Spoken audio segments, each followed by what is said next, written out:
You're first on the list for the airport, so we will start with that.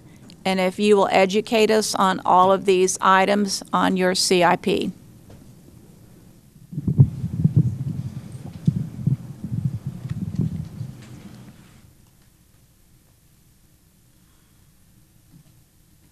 All right, thank you, Mayor. It's kind of nice having the similar last name to Daniel. Usually we're last in the order, so airport starting with an A is good. Good. That's good. Airport storage barn. So, as you know, we signed a lease with Border Patrol and with Skyline. That's where we were storing all of our equipment. So we now have nowhere to store equipment. So we're just looking for a storage barn to store all of our tractors and equipment, just to get it out of the hail and somewhere to put it. Construct the south taxi lane. So this project we presented to you, we're going to build all those hangars, the 10 by 10s, or excuse me, the 100 by 100s, the 90 by 90s, and the 60 by 60s on the south taxi lane. We've been looking to do this for a long time. We have got the grant money to do it. We had bids open 2 weeks ago, and we had no bidders for the project. So we've gone back to the drawing board. The FAA is suggesting that we go to concrete. Actually, FAA grade concrete is not that more expensive than FAA grade asphalt in San Angelo because it's hard to get that product being this far away from the Metroplex area. So we are rebidding that project out next week. We'll open bids, I think June 30th for that project. That project also is running in conjunction with the Convert Runway 927 to Taxiway Hotel project. We're bidding those two projects out together. On the hangars, right now, based off of the availability of those hangars when completed, what's the interest level? Very high. With the 24 hangar pads that we have available, I'm up to 16 tenants that have already sent a letter of interest in to lease those facilities. So, and One particular size more important than the others? The 90 by 90s are full. I got 3 of the 400 by 100s committed to, and then several 60 by 60s. And we haven't really marketed it other than here. So I think once we really market it, they're going to fill up pretty fast. So what you're trying to do is get someone to build these hangars for us and then we lease them out? No, we would just provide the taxi lane, and we would provide the land in a raw land lease, and then the individual tenant can get their own hangar built on the land. Okay. And then they get a somewhat long-term lease on it? Correct, yeah. Standard lease is about 12 cents per square foot per year, and a typical lease is a 20-year lease with 4 or 5 year extensions, so you're looking at a 40-year lease. Good. The taxiway project, as I said, that's running in conjunction. We should hear from Congress. They want to make announcements the middle of June if we're going to get that discretionary funding or not. I meet with the FAA quite frequently, and he's very, very optimistic we're going to get the discretionary funding to do that. Do we apply for TxDOT grants separately from the federal government for our projects? We do not. Because Texas is a block grant state, the FAA, all the commercial service airports, the FAA does direct grants with us. The general aviation airports, the FAA gives them just a lump sum, and then the TxDOT can determine where that money goes. That money does not come back to commercial service airports. Okay. But there is opportunity. We have reached out to TxDOT about keeping Runway 927 just based off ASU with the flight training. We talked about the need for that crosswind runway. TxDOT will not support it because the FAA will not support it. Okay.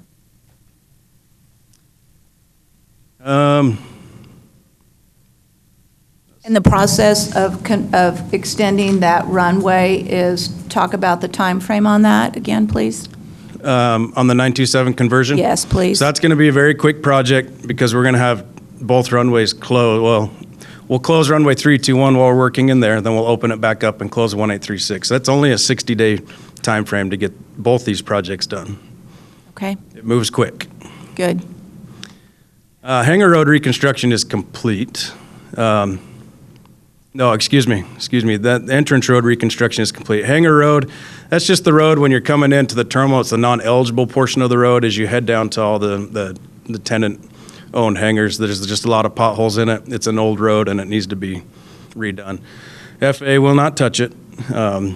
They consider it more public use because it's on the public side of the fence. We need to move the fence.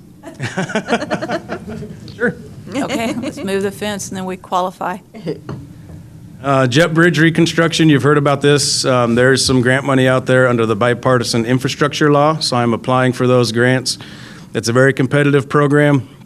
It'll run for the next 3.5 years, but we are trying to secure about $3 million in grant funding to get the jet bridges rebuilt. The problem with our bridges now is they are teleradio bridges. There's only 3 airports in the entire United States, from what I told, that have teleradio bridges, and they won't link up to the new 175 aircraft that American Airlines is bringing in. So, I'll say that again. the bridges we have will not link up to the 175 aircraft, just by design, because they're so old. So the ramp drive bridges are the new design bridges. All airports are moving to those. That's what you see at all the other airports, where the actual tires will rotate and you can link up to any aircraft. So we would like to get those replaced under that bipartisan infrastructure law bill. And there's grant money for that? There is grant money for that. It is discretionary, so we have to compete. So we're going to compete, right? Yes, we're going to compete. And the FAA has money for that or not? Or is it all the grant money comes from them? It's And that's the all process. Yep, it's FAA. It's a 90-10 split, so we would need to get 10% match. It is PFC eligible for reimbursement. And the time frame is immediate on that we apply for the grant, or? Yeah, and I've been applying for the last 2 years. I apply every year. The FAA is prioritizing the large hubs, as they always do. And usually in years 3, 4, and 5, they start to trickle down to the non-hubs and some of the GA airports. So I'm pretty optimistic, and I work with the FAA, and he recognizes the importance of this project. But I'm pretty optimistic in years 3, 4, and 5, which we're in now, we'll start to see some of that grant money come to us. So will, conceptually, will that grant money become available at the same time that we need it to convert because of the airlines plane? We're already too late. The 175 comes in daily. 2 of the 3 aircraft that come in are the 175. So the bridge can only get so close to the jet, and then they have to put the mobile boarding bridge down. So we can't put the canopy underneath. So we make it work, but it doesn't link up to the airplane.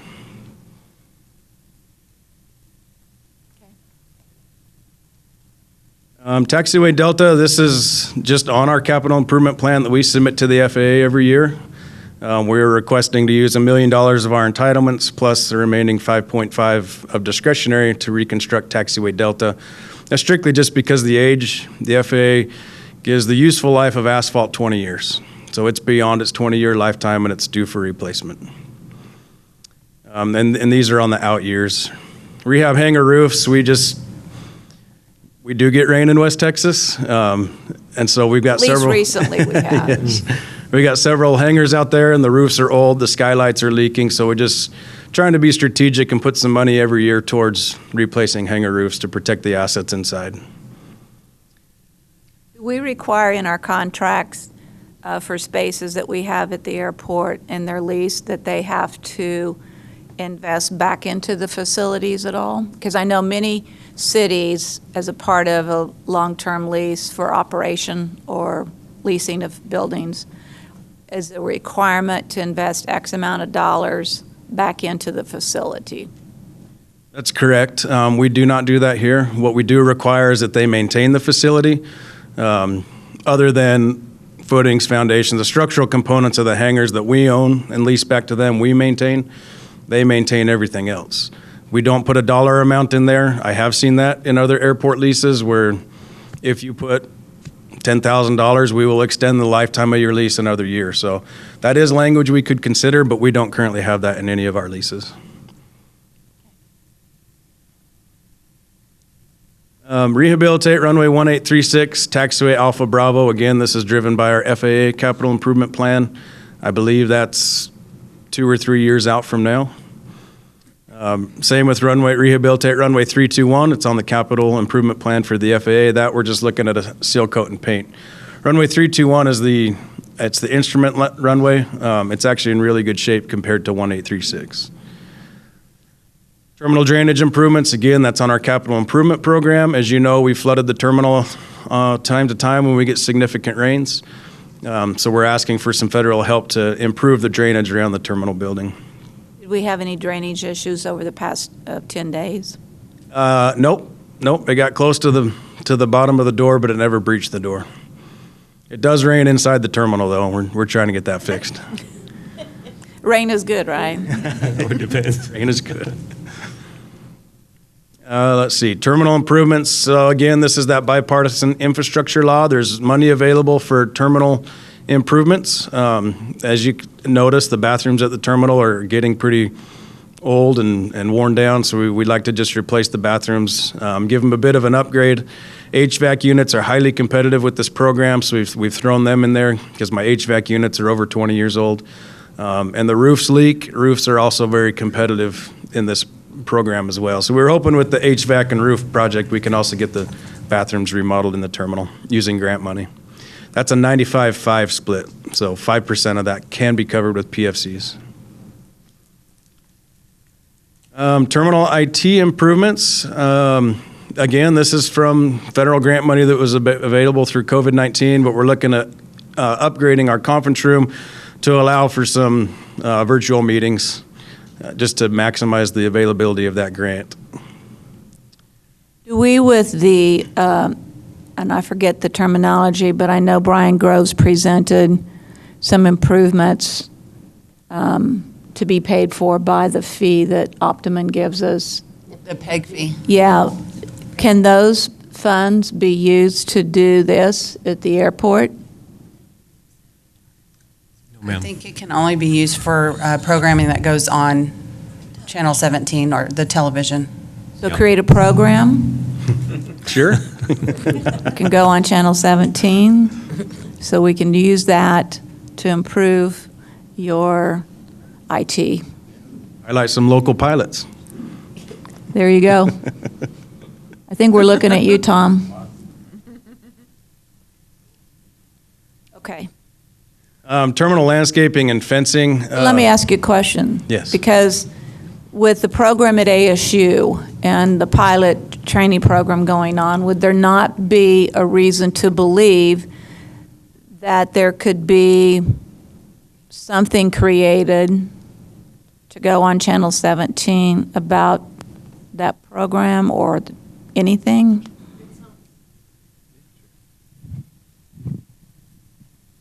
It's not Here just a comes matter. Brian, too, so he'll help us. It's not just a matter of creating a program that can be displayed on Channel 17, but it has to be something related to enabling us to have programming on Channel 17. So just the fact that we have a video would not be enough to use that funding. But how creative can you get? Well, we already do have a video. We did a video story on it last year.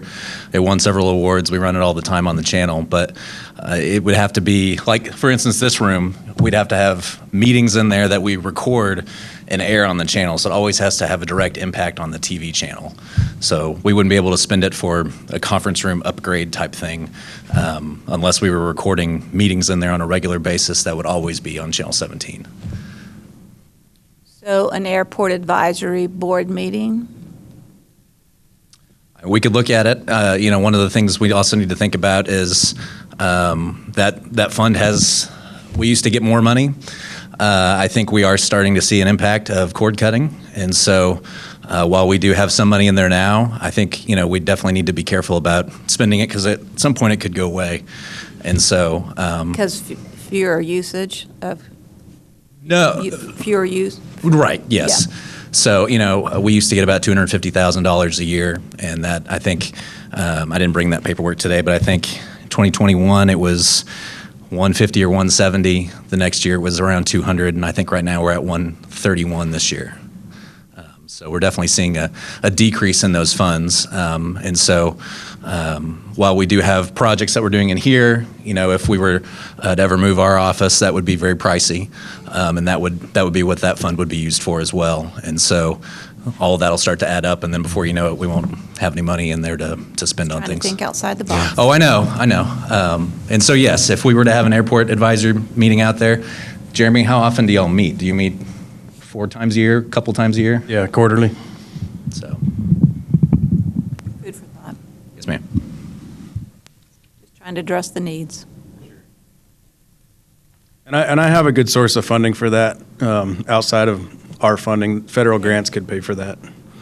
Good. Terminal landscape and fencing, if you've been out to the Chinese restaurant lately, you've noticed that the trees have been cut down. The FAA mandated we get rid of those because of the wildlife issues. The grackles were perching up in there. They were building nests up in the jet bridges, and they found some of the birds out on the runways. So FAA said get rid of the trees. So it's kind of an eyesore. If you're sitting in the cafe looking out the windows, you see those old stumps and just the land underneath those old trees. So we were looking at doing some type of landscaping improvements there. And then on the other side where the air traffic control tower sits, we've got an old fence with some slats in it. TSA wrote us up for it because it doesn't meet today's standards for security. So I need to put a fence up there. I think we're looking at using some of the TxDOT ramp grant funding to get this project done. Terminal parking lot reconstruction. So this is, in my opinion, our biggest black eye out there. This parking lot is old. It's very challenging. Everybody sees it as they come to the airport, but it's falling apart rapidly. With my crew, most of the time they're out on the runways, keeping that side of the fence safe and looking good, and so that parking lot gets neglected from time to time. And so I would like to get those parking lots done. The master plan suggested charged parking. I know I've brought that up to you. We're looking at $5 per vehicle per day, which would bring an additional $230,000 of unrestricted revenue to my budget. But we would like to get the parking lots reconstructed before we can do charge for parking. The problem with this project is there's no source of funding. The Federal Aviation Administration nor TxDOT will touch it. If we're going to charge for parking, then we would need to I thought fund if you it. charge for parking, you're limited to what you can apply for in terms of grants. Correct, yeah. If you're going to generate revenue, you can't use grant money to build that facility. Do you have enough short-term parking? Because it always seems like to me, short-term parking is booked, solid. Yeah, short-term parking fills up fast. With the project we're doing with Skyline right now, to get the rental cars moved over to the other parking lot, that will open all those stalls up. There's over 60, I think there's 66 stalls there that would be available in short-term parking. When is that project going to begin? There's supposed to kick off here in the next 2 or 3 months. We just recently got some of their design concept plans, and I think they're close to pulling a permit on that. How's the rental car situation out there? Because I hear lots of complaints about that. So do I. It's bad still, but it's getting better. We're in negotiations with another company to come out, hopefully bring that to City Council here shortly, to use those other counters that Hertz was using. Avis just has a hard time staying on top of the vehicles because there's such a high demand. With the base, lots of the families will fly in for graduation, but they don't fly out. So they pick up the vehicles, they take them out of San Angelo, so there's no vehicles left here in San Angelo. So they got to truck vehicles back in, and it has been a challenge for sure.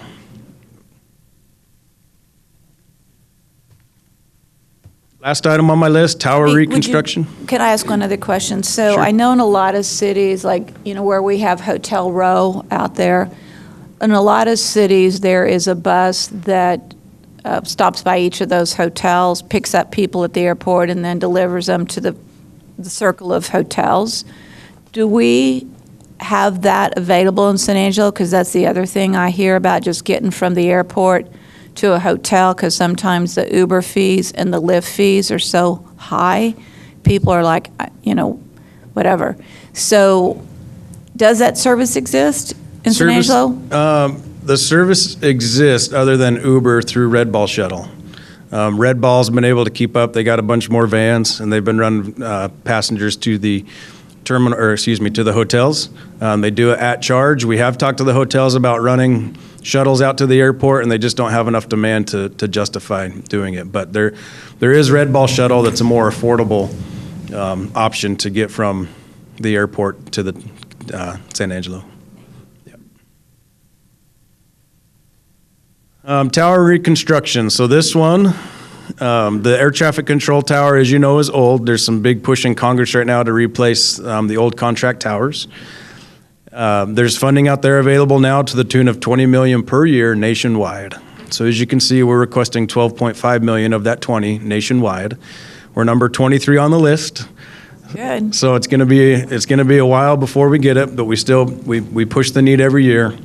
This is 100% funded by the FAA. There is no match money required. We just have to compete higher than some of the other busier airports to get it.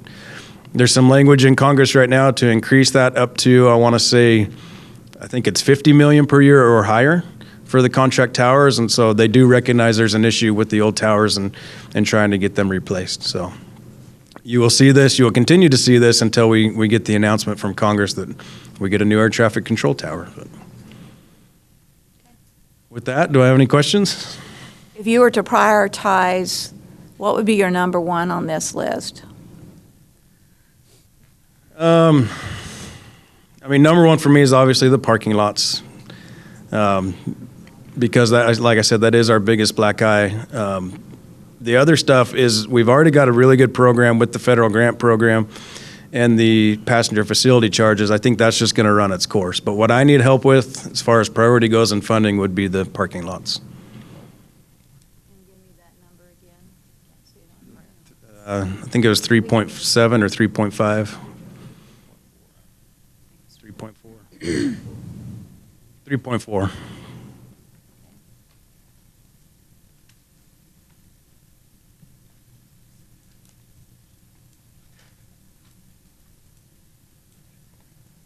Can I- Yes, sir. Please, Tom. So Jeremy, as you look at these things, what things make you money? Parking lots make us money. Runway reconstruction, that stuff makes us money through fuel flowage. I mean, that's our lifeline. If we don't have a runway, we don't have an airport. Right. But, I mean, parking lots is going to be the biggest, in any airport you go to, that is the most revenue-generating asset they have are their parking lots. It's unrestricted. The FAA can't tell me where I spend those funds that I receive. So we can use those for terminal improvements, hangar development, future big-time infrastructure needs. Well, as we sit there and we go through this whole list of CIP, you wish you had a set of scissors to cut off what's realistic and what's not. But as we look at the future in the next 20 years, the things that are going to make it for us are going to be revenue driven. All right. And that's one of the things as you look at what you have, what can we charge for? What will people, I know I would pay as a business traveler, I would pay a fee per year just to have a pass to park in short-term parking and not, because there's times where I'm only gone 3 days. And I'm parked, and I think a lot of the time there's ample parking out there. But you could sell parking pass. I don't know if you could generate 10 grand, 20 grand, whatever it is. Every nickel's going to help. But as you move forward, I think the hangars down there on the south end, I see no reason we can't at least go ahead and start trying to ink those things in there to start the construction and work around the development of the taxiways. So I'm with you, just full charge ahead. But I would love for you to prioritize those things that generate revenue. Well, the business traveler can write it off as an expense.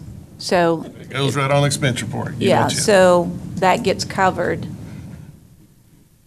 It was just, and I'd say maybe if that's 40% of the people that use it, it would just be a simple fee and it's not going to affect, it would not affect me any. I would expense it, have that kind of parking. And if you had, 4,000 people a year that might look at something like that, it's revenue. Comment, Jeremy? No, I agree. And what we're looking at doing is not, if we did the project, we wouldn't have short-term and long-term. It would all be one lot. And then you pay based off the amount of time that you're at the airport. And do you have, and maybe you said it and I don't remember it, do you have a cost of what was the total, was the parking lot number on here inclusive of short-term and long-term? Yes. So it's inclusive of both? That's the full project. This is a number I got from my airport engineers with J-Aviation. That does include the arms, the paid parking, everything. But not putting in, for example, parking meters? Yeah, that would include everything. Yep. Okay. Other questions for Jeremy or comments while he's here and available? How's our flight capacity? What percentage are we staying relatively full? What's that number? What are we looking in terms of in-plane and deplaning? I mean, we're slightly higher. We're just over 60,000. The load factors are down around the 60 to 70%. So the airlines are still profitable. But I'll remind you, they're bringing in the 175 aircraft with more seats, more seating capacity. So Total number of passengers up? Total number of passengers is up slightly, 2% increase over total enplanements. But the pilot shortage is a real issue still in today's market. You probably read the news and you see that a lot of airports are losing air service and losing frequency. So we're down to 3 flights. I think with the 60 to 70%, we'll keep the 3 flights unless they pull that RJ that comes in late at night and bring in the larger aircraft.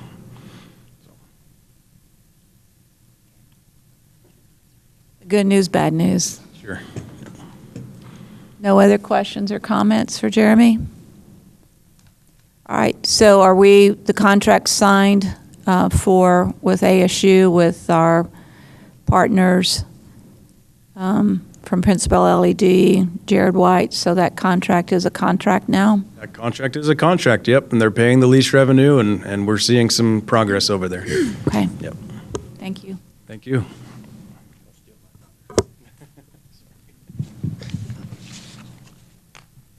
All right, our next one is the animal shelter.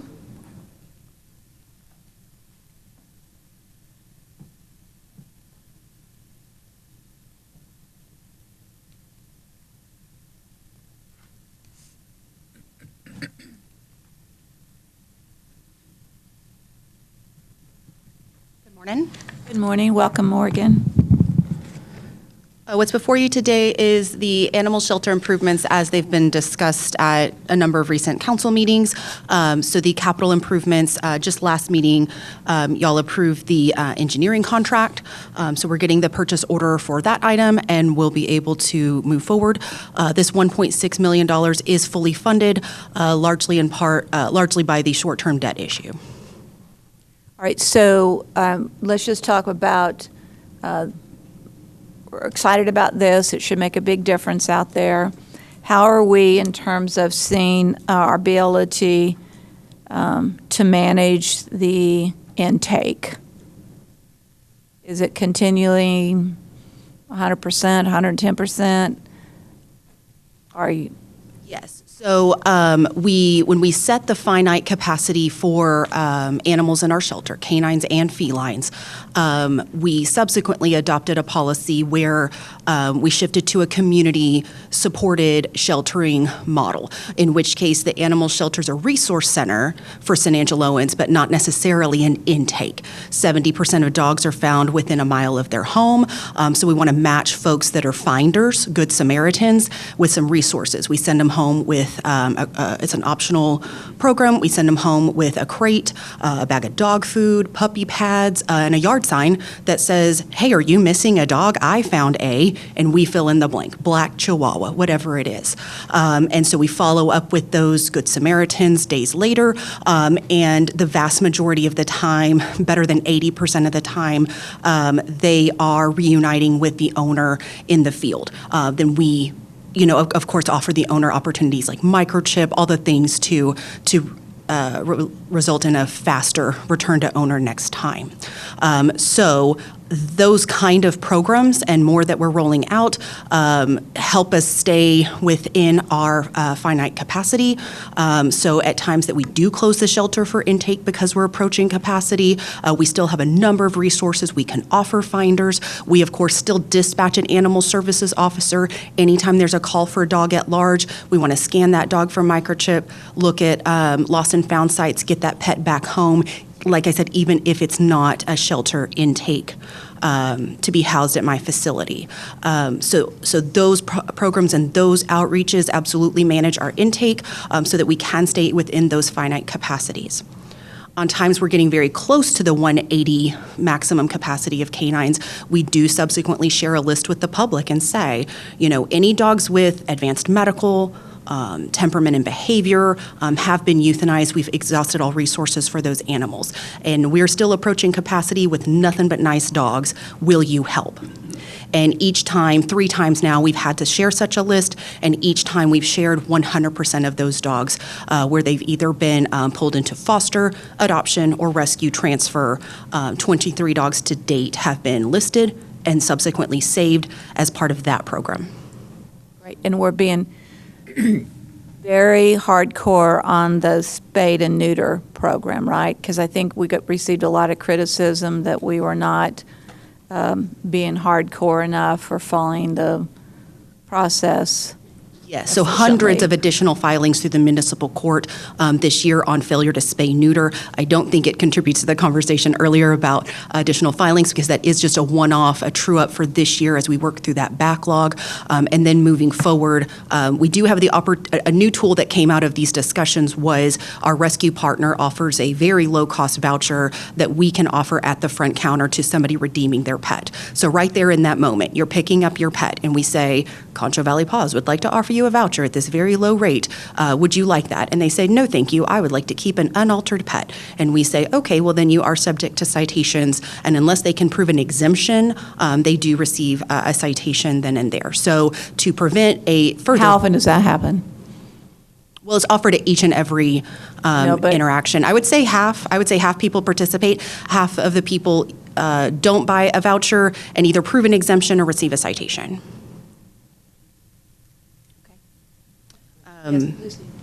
Morgan, when you're talking about foster, how long do they foster a dog for or cat? So our Finder, our Good Sam program is a very short-term program. It's a matter of days that you're holding on to this animal until we have shelter capacity to go ahead and approve for that dog to come in. When we are open for intake, my Good Sams are the first ones we call.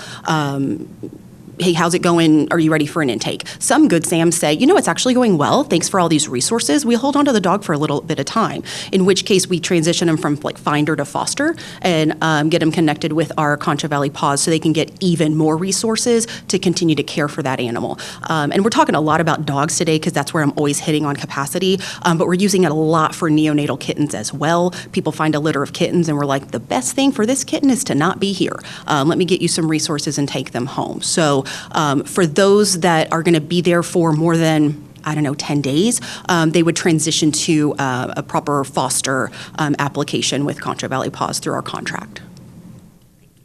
I wanted to make a statement. I read on Nextdoor, and it was a lady that was very upset with the animal shelter. Yet she says, because I just had my cat just had a litter of kittens, and I'm just going to have to leave them here because I can't take them with me.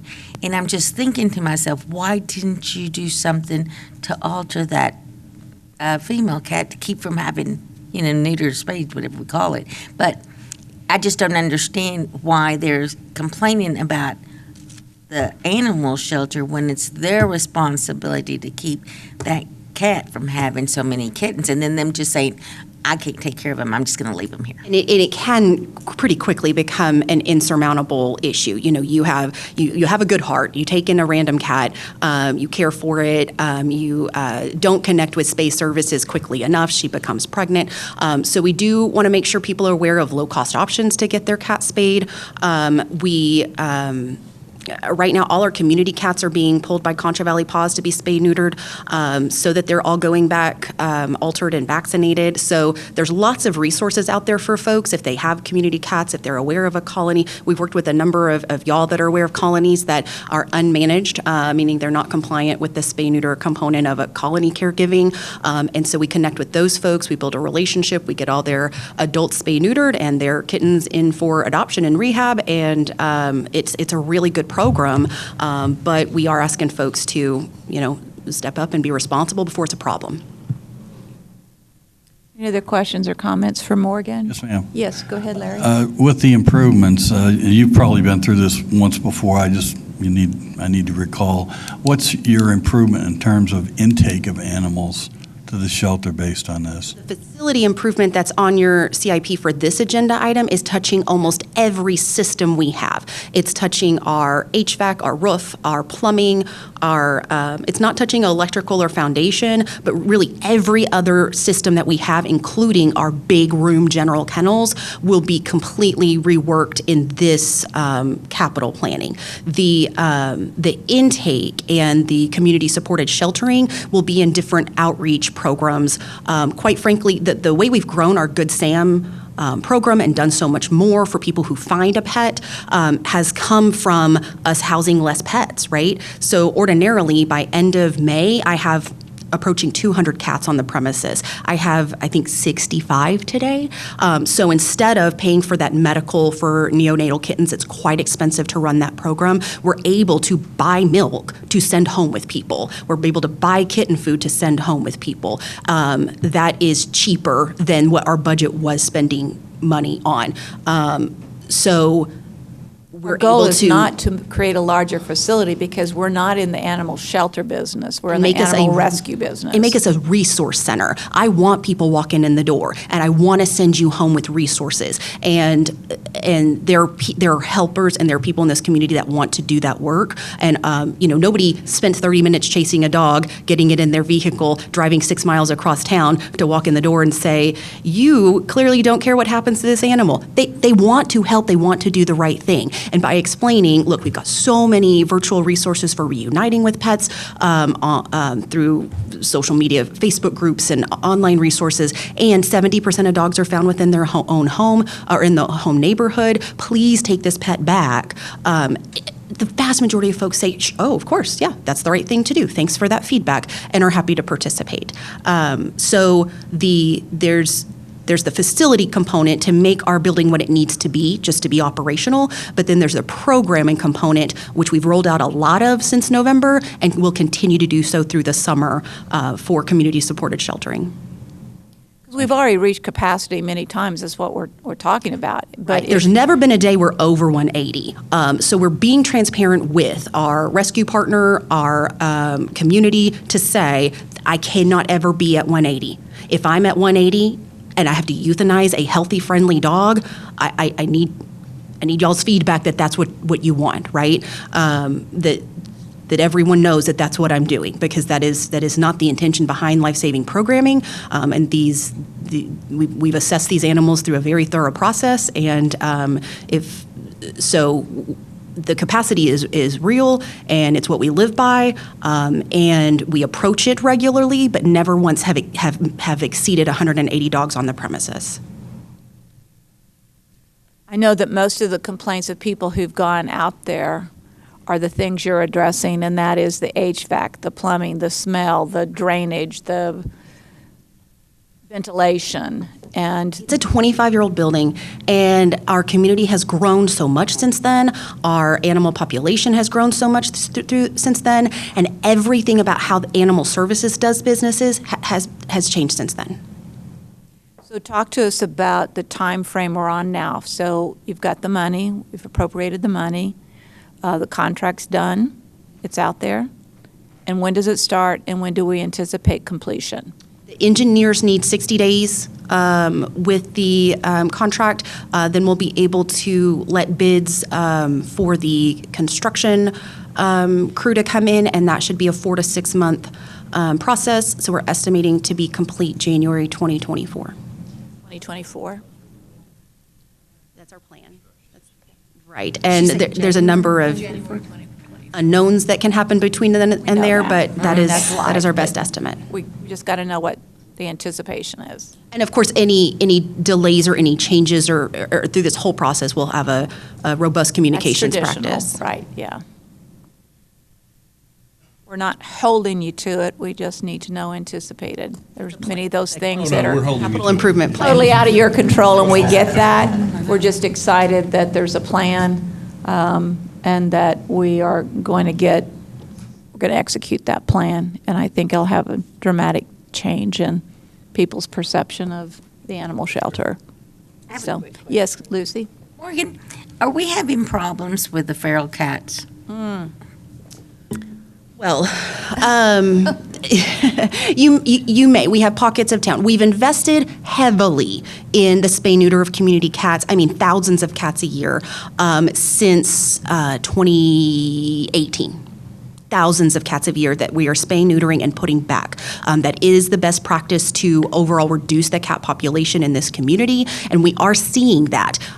Decades of catch and kill did not work. When we started spay-neutering cats, we were taking in probably 4,000 cats a year, and we're down to about 1,400 cats taken in last year, and that's a cross-reference of the community, right? Like if my cat intake is down, that should mean there's less cats in the community. It's a rare day that someone catches a cat that's already spay-neutered. Once you catch a cat and spay-neuter it, it clocks that trap as something it's not going back into. So those cats are going back to their home neighborhoods. They're preventing new cats from coming in. They're creating scarcity so that smaller litters are being born, and we overall are seeing a decrease in our cat population. Now, we know that there are colonies that are still unmanaged, meaning that they are not spay-neutered, they are not vaccinated. So we're making contact with those colony caretakers to bring them in compliance. They see us in a white truck with a city seal on it, and they're like, nope, we remember the decades of catch and kill. We don't want you picking up our cats. To which we say, great, it is your responsibility to spay-neuter these pets. We want you to do that. But if not, if you're willing to participate, we'll catch your cats. We'll spay-neuter them. Contra Valley Paws will spay-neuter them, and we'll put them back. Will you let us do that work? And we've done that again and again and again over 24 colonies that we've brought completely into compliance. Every cat's spay-neutered. All the kittens are taken in and tamed and put up for adoption. So do we have a problem with community cats? No, it's much less of a problem than it used to be, but we're happy to know those specific addresses and areas to make contact to match them with resources. And I would say much better than any other West Texas city. Shorter answers, please. Michael, what was your comment? Shorter answers, please. We're asking the question, so we appreciate the information. So thank you. Thank you. And it's good because the public watches this, and I Right. think it's important that they hear your response to it. So thank you. Anybody else? Okay. Thank you. Thank y'all.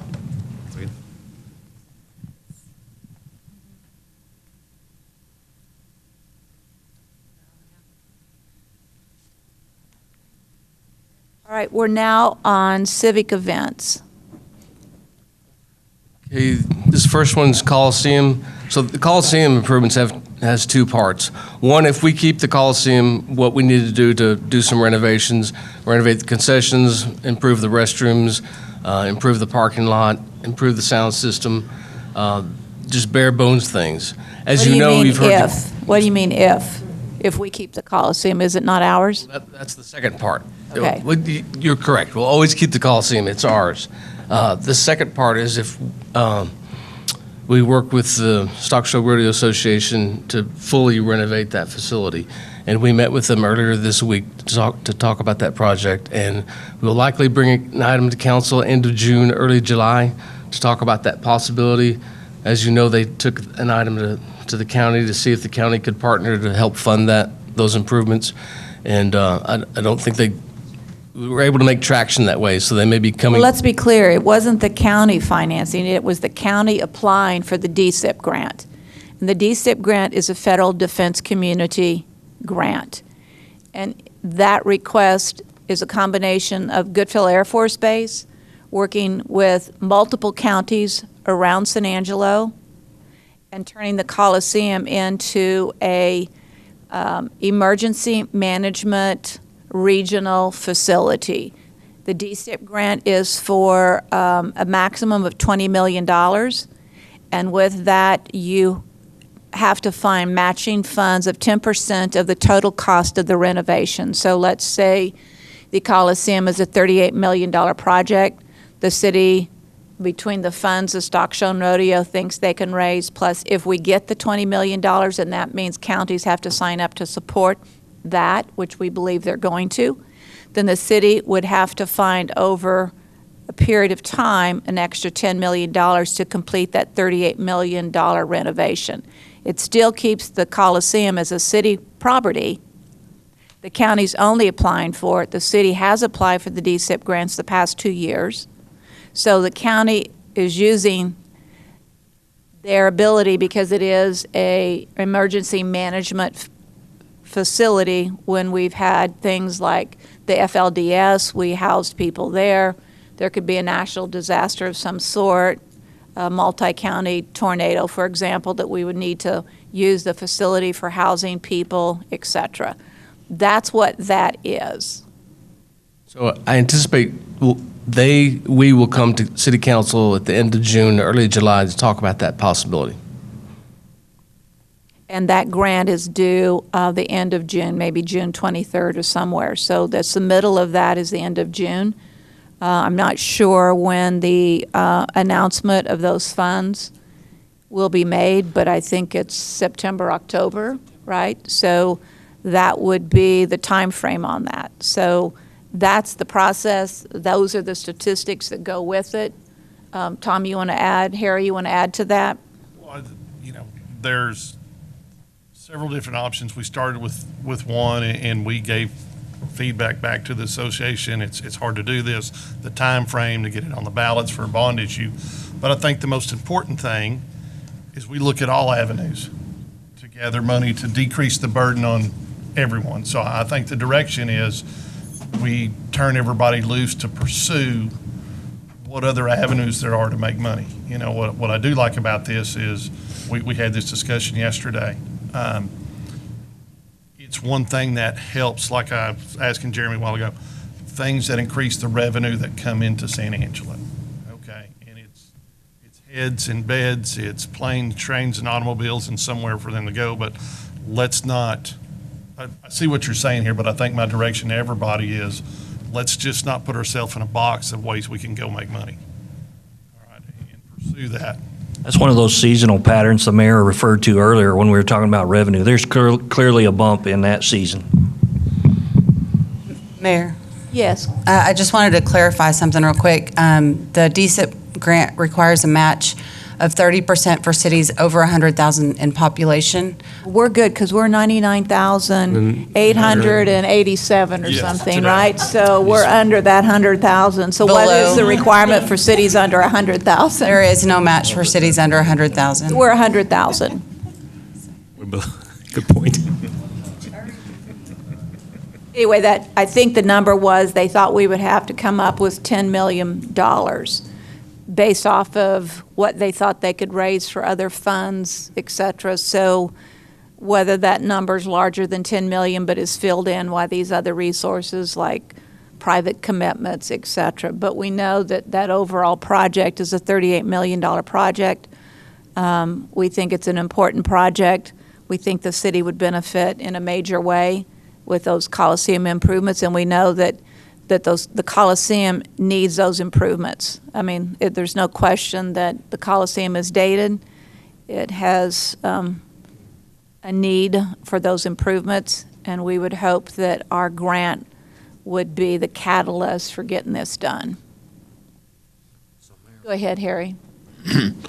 The number I've heard for economic impact, once this improvements are done, is $78 million a year. $78 million a year, that's short-term payback on any monies that we have to invest. I agree with Tom. Let's not put ourselves in a box. Let's figure out where this funding can be done and how we can get it done and pursue it. What's the current value? If it's 78 million is the potential, where are we right now? I would say that we're expanding about twice, so we're probably about 38 to 40 million dollars right at the moment.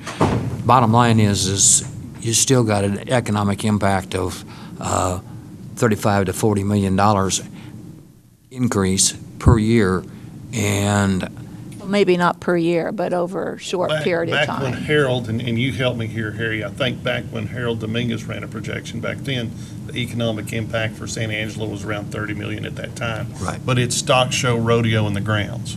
Yes. So we're looking at something that takes period over a year. And I do think the chamber with their new computer program ran a projection for the association, and it approached currently 70 million. Which is great. It's great, and it's ways to increase revenue. It's great. Okay. Keep going. Next for Carl is the River Stage. River Stage, the council has recently seen presentations on that. We're talking about doing improvements in two phases. The first phase addressing accessibility improvements. First phase being about $1 million, and the second phase following the next year is about $3 million, which include new restrooms, shade covering, perhaps a different entrance, and other improvements like that.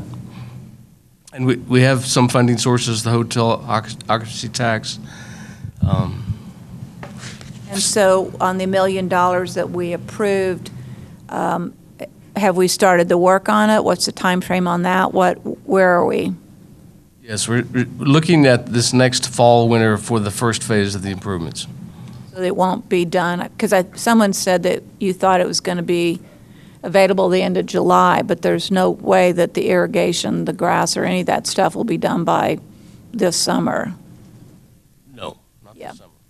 We're looking at next fall, next winter for the first phase. Mayor, I just want to clarify something that Carl said. Hotel tax cannot be used for river stage improvements, but we are using civic events Yeah, fund we balance and switched that around. trying to use the hotel tax where we can.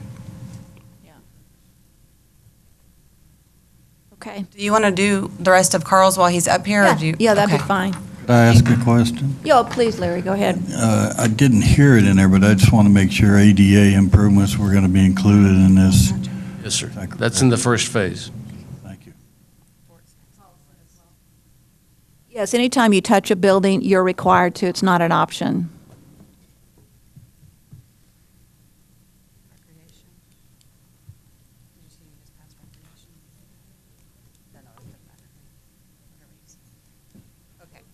Parks next.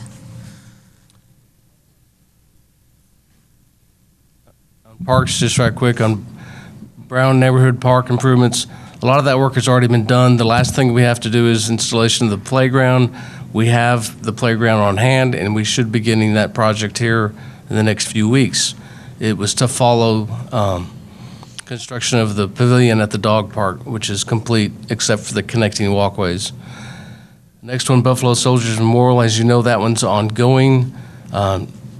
We intend to complete that project, and we're working with the Area Foundation on this one in June. Do have some rain delays, which is nice to have. Mrs. Spears has set an event for the end of July for the grand opening, so I'm sure it will definitely be done by then. Well, weeks before that. Kids Kingdom Playground replacement. You want to go, on the Brown Neighborhood Park, you talked about a dog park.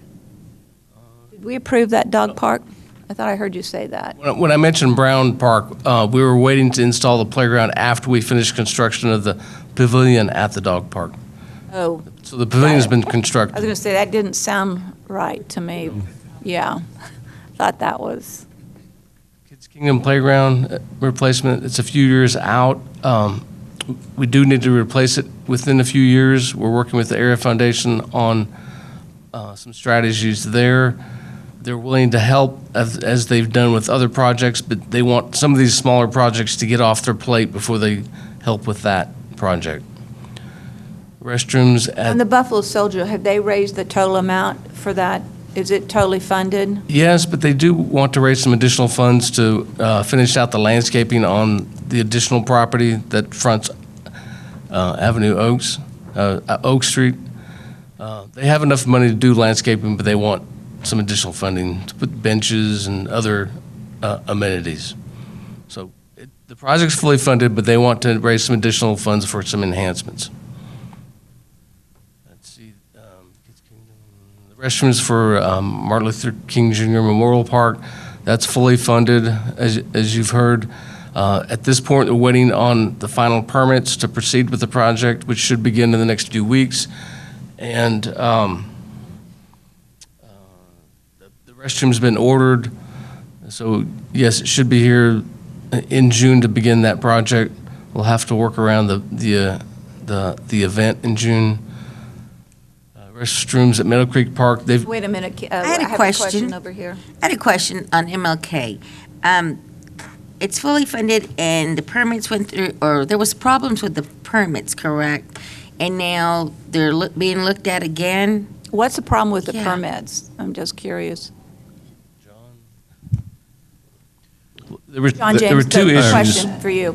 John's asleep. One of the issues with the layout of the restroom itself from the manufacturer, and I believe that's been corrected. The other was with the lift station and the sewer line where it had to tap into a manhole, which I think has been corrected as well. Aaron, can you answer that question, the question? Good morning, Aaron Vanoy, Assistant Director of Planning and Development Services. Yes, as Carl mentioned, the restroom structure is a prefab structure, and so in the state of Texas, it has to have a specific stamp on it showing that it was constructed correctly, or the contractor has to take pieces off, and we don't want that, so the contractor's working on getting that documentation for that, as well as we just got the plat back for platting the property, and that's going to be filed probably on Tuesday at the county, and so probably, as Carl said, within the next week or two, they should have their permit and start moving forward. Why the county, since it's on city property? The filing for plats goes to the county. We do it at Planning Commission, but then they actually file it there for the county records. That property had never been platted, so we had to go through that process. Carl, so when did you say it would be completed? It's going to be about 3 months after it begins, so it'll be later this summer, early fall. Thank you. Okay, go ahead to Meadow Creek. Meadow Creek restrooms, they're, as you recall, we brought that out into council for a resolution to support the fundraising efforts. They're doing fundraising, but haven't made significant progress at this time. Riverbank stabilization, as you know, we do have some funds for that, and we do have a grant tied to the first portion of that work, starting from Johnson Street to Concho Avenue. We will be bringing an item to City Council, if not the next meeting, the second meeting in June. We're working on a grant, a large grant, for about $8.5, $9 million, which is a 50% match to do basically from Johnson Dam, Oak Street, bank stabilization, and trailway work all the way down to where Concho Avenue crosses the river by the nursing home, as well as some reforestation of the parks farther down to Bell Street. This is a U.S. Forest Service grant. Like I said, 50%, and the project's about $8.5 million. We'll bring an item to council to talk about this and hopefully ratify that grant application. Question mark is, that being a side issue, where are we on bank stabilization? Because I don't want us to get to the point where they're collapsing and the sidewalks are going down or whatever. We need to make sure that the bank stabilization program is addressing as we need and not after it's a disaster. So do we have areas on the Concho River right now that need to be stabilized that we're not addressing? Public Works has addressed all the hot spots that we had that needed immediate attention, and we're keeping an eye on, Shane, any other areas that may need immediate attention. But we're trying to line up the Is that a yes? I didn't see a head Yes. nod or any kind. Yes, we monitor the banks regularly to make sure that we're not seeing any new large things that are going to, especially as it gets close to our infrastructure, roads, sidewalks, things like that. We are monitoring that regularly. Yes, ma'am. So we're trying to line up the resources to do the rest of it comprehensively. And we're working with an engineer now. We've met with them twice this month already, last week, to talk about that process and keep moving it forward. Let's see, Santa Rita Neighborhood Park renovation, that's the last funded project with half-cent sales tax for park improvements. And so that one will fall Brown Park and some of the smaller projects Parks is working on now. Where are we on the 29th Street project? That one is designed. The design is finished, and we're working with the cooperative purchasing buy board to find a contractor to price that out and bring a bid to council, probably the second meeting in June, the first in July, to move that project forward. Stop speaking to the microphone. Yes, go So ahead. Al contacted me on some of Good. that, and so there's been discussion in the past week on the best way to move that thing forward as fast as we can. Okay, so you're on it and know what's going on. Working on that. Okay, great. Thank you. South Concho Park Trail renovation, that one's towards the end of this cycle, and it's going to follow the Twin Buttes Reservoir Recreational Trails Improvements Project that's listed there as well. But that is a trail that connects from the River Trail at Bell Street, going all the way up South Concho to connect to Glenmore Park.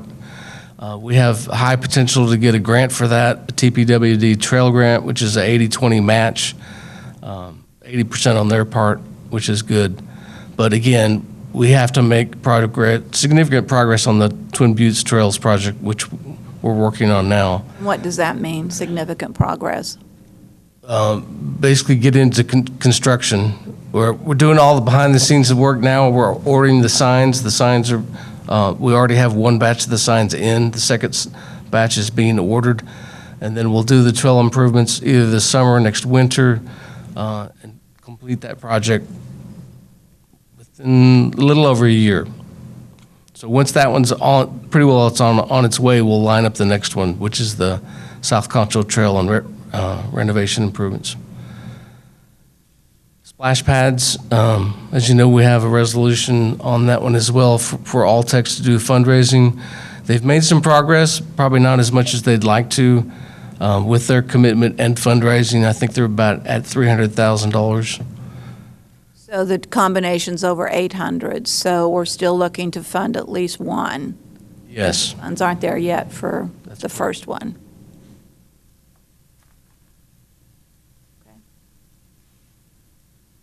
Oh, well, there's your 29th Street. Sorry, Tom. Jumped the gun. Good. We can skip it. Improvement in Nature Trail at Lake Nazareth, that's adjacent to Pecan Creek Pavilion, and it's farther down the cycle. Currently, we don't have funding for this, but we're looking for grant opportunities. What is it compared to the other trails? Go back. For Concho, I guess let me group this into. Okay. Let me group this into different parts. So, as you know, Barracks 3 and 4 they're getting constructed. They should be finished this fall, and then they do need to complete some fundraising to do the furnishings for both of those buildings, but the construction has made significant progress. When's it completed? The building's construction should be done this fall, but the furnishing will follow after that. We don't anticipate opening those buildings until next year. So you can't open them until you receive furniture? So they're not going to be usable till then? Until we furnish them. If we could go back to the parks. Go ahead, Larry, what? On the parks, is there anything in your budget on what we've described as the infill parks for the areas that haven't in the past created a park? I wonder if any of your budgeting includes the cost and then everything involved with that. Well, I think the answer to that is we're struggling right now, if you see that list, of even coming up with the funds to take care of the existing parks. And if you look at the master park plan that was done, 3 years ago? Yes. So we have a long laundry list, including those things where the funding falls short of even taking care of these issues as listed. So the creating of new parks, new park areas is probably way down on the list based off of funding. Is that correct? That's correct. We could look at strategies about how we could secure land out where the city is developing for future park development, and look at strategies of how we could start funding infill park development. But currently on the CIP, there's not any projects like that. Because as we've discussed, there are areas of the town as it's spread southwest that don't have a whole lot of parks. For one, the Bluffs has no park. Just flat doesn't have a park. And if we don't think about those things and we don't start funding, it'll never get done. We'll have an item as well in the future as far as parkland dedication. We start looking at green space and those type items. That's something that will be coming before the city council as well. It doesn't necessarily, you're not necessarily talking about the playgrounds and everything else. You're also talking about an inclusion of green space where people could go and gotcha. Because definitely that'll be an item that will be addressing here at the future city council. Well, I'm going to reread this just because I think it's worth saying, and I'm not saying it's. Today, the city's current level of parkland is so significant that some parks are considered underutilized. This is due in part to the fact that some are misplaced and inaccessible, yet others are mismatched to the populace it is serving. In an effort to promote and preserve this community commodity, parkland in key locations may need to be repurposed. That's it. I think that's what you're referring to. It is, Mayor. And just as the community parks should link to neighborhood parks, parks and trails should tie into other regional facilities, including riverfront trails, regional parks, recreation facilities, and larger trail systems. Experience has proven that it is critical to link existing and proposed park systems with an extensive and accessible trail system that accentuates the natural characteristics in order to have it be of the most value for the community. To Larry's point, I've been working with Carl, just looking at District 1. District 1, now that Glenmore Park has moved to Harry's district, District 1 does not have a neighborhood park. Now, to be fair, Meadow Creek Park is just on the other side of the dividing line between District 6 and District 1. So for my house, Meadow Creek Park is a neighborhood park. But Bentwood has no park. We have parks at the lake, but those activities are primarily lake activity focused parks. So I say all that to say, maybe we need to have the study updated or reevaluated from 2009. Well, we did. Carl, when was the last park study done? 3 years ago? Yes, 2020. Yeah, so we have a new park plan, or our park master plan that was done. And the Bentwood thing, I think, in one way it's correct. On the other hand, a lot of people choose to be at the Bentwood area because they have the swimming pools, the golf course, the tennis courts, the full facilities that the city could never put into a park. And so they have facilities for kids, for adults, for a broad base of community, of which many community people who don't even live around Bentwood use the Bentwood facilities for a fee. And so there is and there isn't, and I say that because to the membership, to the membership, it is usable. You know, city has some land at which we are looking. Carl has and others have looked at a neighborhood park in a given area. Who knows? Who knows if it'll ever happen? But anyway, it's something we're looking at. But you know, I would tend to disagree with the fact that we have this multiplicity of parks. I'm just reading. I'm just reading for a study we paid for. Yeah. I would say we need to update the study.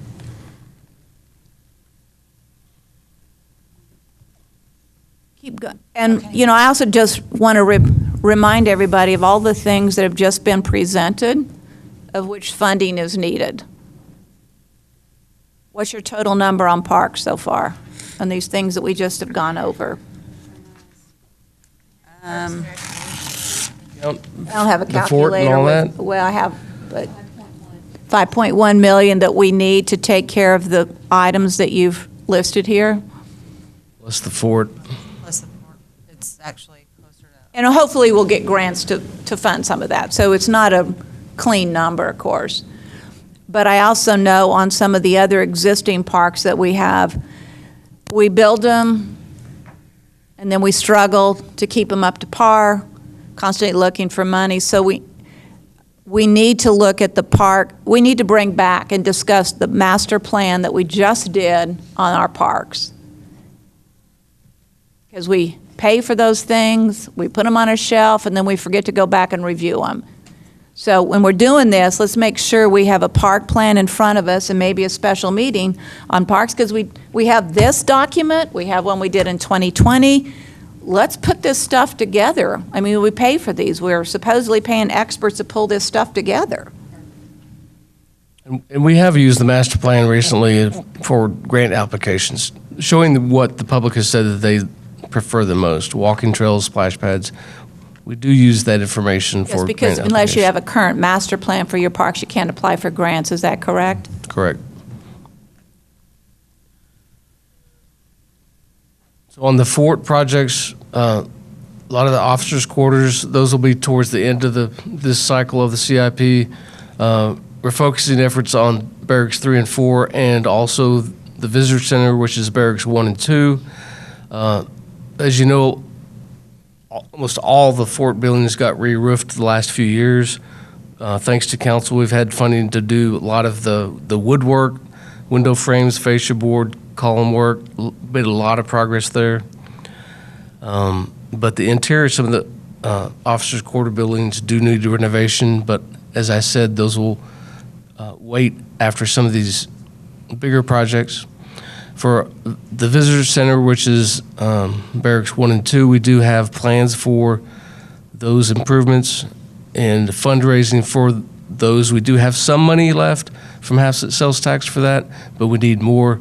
We're going to start fundraising for that after Barracks 3 and 4 are completed. What else is on there? I think that's it. For the fort.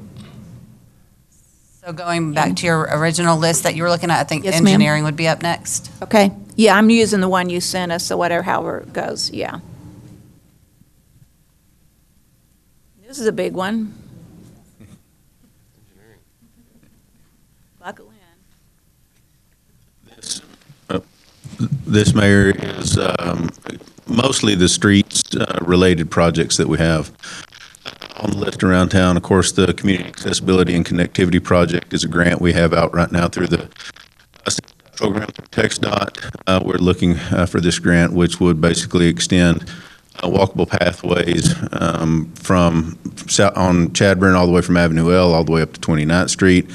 Again, helping connect the rest of downtown and working through that project as well, downtown on Chadburn as well. 29th, going down 29th to Edmond, back around Glenna to Arden Road, down to Avenue N, back to Johnson Street connecting from Sherwood Way all the way down to Knickerbocker. So a very large project that would create a lot of connectivity around town as well too. Also, some smaller offshoots, Beauregard, bringing Chadburn, basically would be looking, bringing it from the hospital district all the way back to Coingham, down Beauregard as well, and a couple of other smaller offshoots from that as well too. Again, this large project. When do this grant, I think it's, what'd you say, $20 million grant or something like that, almost 21. Do we have a time frame on when I know we've applied, so is there a month October. that there's October, so we should know? We should know in October whether we received the grant or not. Now, with this grant, we are competing against the large metropolitan areas. We are competing against the Dallases and the Austins and the Houstons for this grant. But we believe is extensive. This is a very well-rounded project. We're connecting a lot of communities together. We're connecting our existing trail systems together. We're connecting hospital districts and shopping districts. And so, I mean, again, bringing communities back together. So we believe that this will compete very well, even with these larger metropolitan areas. We believe this will be a very competitive grant. Let's see, next, construction, Ricks Drive sidewalk. Again, we do have, this is also a grant as well in the set-aside grant program that we've applied for as well. Again, tying from the park and the school all the way down, going from there all the way back up to Gordon Drive, and then we connect back over to the church area there, and the Dollar General over there as well too. So believe that's on that's in a different category grant. So but we believe that's a very competitive grant as well too. And when are we supposed to hear from that grant? That'll be In October. October? October as well too. So we've got that as well. Okay. Drainage on River Valley Lane. This again, this has been on there for a while, but addressing drainage issues in that neighborhood area right there. We have worked a little bit on that with the Foster Road project, trying to redirect and help some of the water that was coming off of the Bentwood area into this area to help redirect some of that. We've done some work on that, but again, there is some more work on River Valley Lane itself that needs to be done to address and clean that up. We have Lakeview Heroes Drive and 208 water line extension. This is basically to increase capacity and then also bring the water across the road, across 208, to bring a water main service over there so we can tie in for a loop system there. Millen Overlay, Christoval Road, Paint Rock Road to Chadburn. We have a design on this project which is a little more inclusive of just Millen Overlay. This also, the reason this number's so large is because we have gone back in there with the design of this, looking hopefully to apply for a DSIP grant to cover a portion of this as well too, but it also includes some drainage improvements in that area, especially as we start looking from that midway from there back to Chadburn. On that side, some cleaning up some significant drainage issues in that area, which Isn't this one of the projects we applied for? Yes, for the ma'am. DSIP grant We before? have, yes, we have. And also sidewalks and connectivity as well too are a part of that as well, a part of this project. So that's why that price tag is up there, because we are addressing a lot in the design. But this project is designed, again, not funded. Again, we're waiting hopefully to be able to apply for a DSIP grant to cover the majority of those costs. Millen Overlay, East Harris from Avenue into Abe, that is on our year 10 of our rehab list. I will say right now that some of these projects that are pushing out to year 10, we're going to have a struggle to fund those at this point, just due to the inflationary costs that we've seen in our construction costs. So there's some of these year 10 projects that, while we have them scheduled for year 10 as part of the bond projects, right now it's looking like there's going to be quite a few of those that are going to have to be pushed, and we're going to have to look at other means, whether that's extending the bond program or whatever that looks like as we move in. Where are we on that bond program? Okay, so it was an $80 million bond program. We've spent how much of it so far? We are, I can't, as far as what we've encumbered, I'm not sure, but Right, we've done 4 of the debt issues. we've got done one 4 more of the round of 5 debt funding, issues. don't we? Yes. Got one We've more, got one 20 more in million. 2024 early, and probably in the spring of next year. If they're ready to use it by then we would look at issuing the final. Yeah, we do have 3 of the major projects. The next one on there, you can see the 18.3 million for the Glenna Edmond 29th Street project. As you look at that, that is one of the ones that's going to be hitting at the end of this bond cycle and moving into the next bond cycle.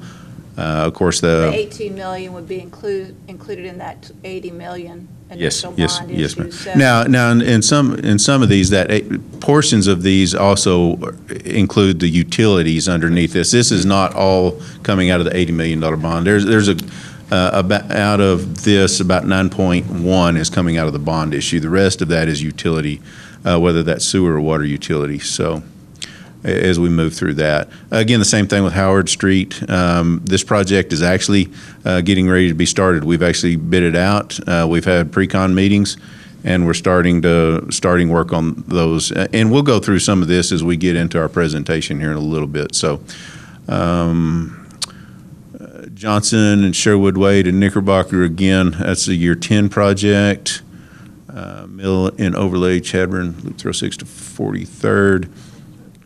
That's the North Chadburn project. We have this design ready to go out. We are working with, one of the things that's been holding this project up is working with TxDOT Rail to try to acquire right-of-way at the Hart S turn right there.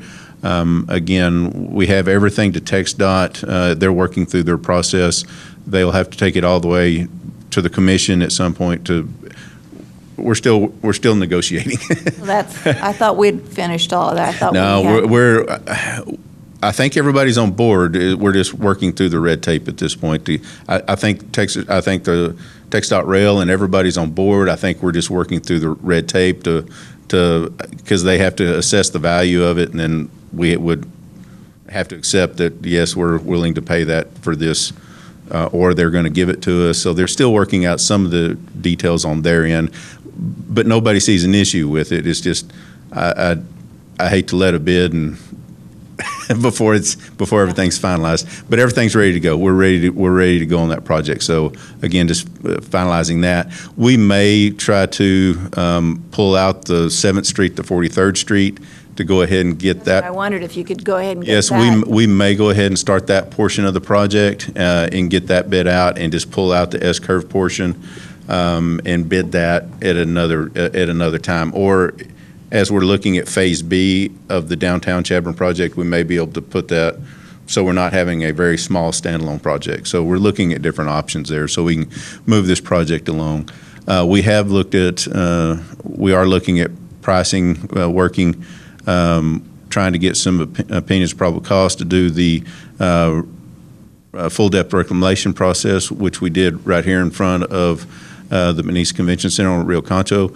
Much faster process, so hopefully we're looking at that process on this stretch of roadway. So hopefully instead of a 1.5 to 2 year project, we're looking at a 6-month project. So which would be a much faster. You're totally pleased with the performance on it? Yes, Because it looks great. Yes, we're very pleased with the performance we saw out here on Rio Concho. So. Mill and overlay, Chadbourne Street, River to Avenue L. That was a year 10 project, and that one may get bumped. Right now, it's just hard to tell, but that may get bumped. Mill and overlay of Smith Boulevard from Pulliam to Gordon, a year 10 project that could get bumped. Mill and overlay Southwest Boulevard, Phase A and B. That's pretty much mostly complete at this point. The majority of the remainder of it is one we are going to have to go back and redo right there at Green Meadow. At Green Meadow, where we went in there and we put the concrete work in. Well, when we did that, we'd had all the problems between Green Meadow and the Arroyo. We'd had all those problems. Well, we got in there and we did such a good job putting that cement down and capping the underground water that we're pushing the underground water back up the hill, and so we're starting to see failures up north of that. So we are going to have to go back in there, do a little bit of work in that area, probably put in some type of French type drain to get that water out of that to keep it from compromising the street. But again, almost complete there. The Arroyo portion to clean up the area. Stop right there for a minute. This is off track a minute, but because we've had recent rains and they've been good, how has the Avenue P drainage, the retaining pond, how has that worked? It's worked great. Done what you wanted? Yes, it's exactly what we wanted. Again, we'd love to have a little more capacity, but it has. These last rains, it's worked very well. We have taken tons and tons of water off of Avenue P that because as intense as some of these storms have been, these last 3 storms that we've had, we would have been having some serious complaints without the storm drain there, or the detention pond there. Sorry to get you off track, but No problem. we've only had rain. We've not had a lot of rain since we put in that. No, we haven't. So we haven't had a chance to. It's been a really good test, yes. Challenge it. Yeah, so, but again, almost through, it's just the Arroyo portion right there from where we cross the Arroyo down to the TxDOT right-of-way. That's really the main part there. We we are putting in a crossing signal down on Hilltop or Walnut. We are putting a crossing signal there for the kids at the school down on the end. So, but that should be here again.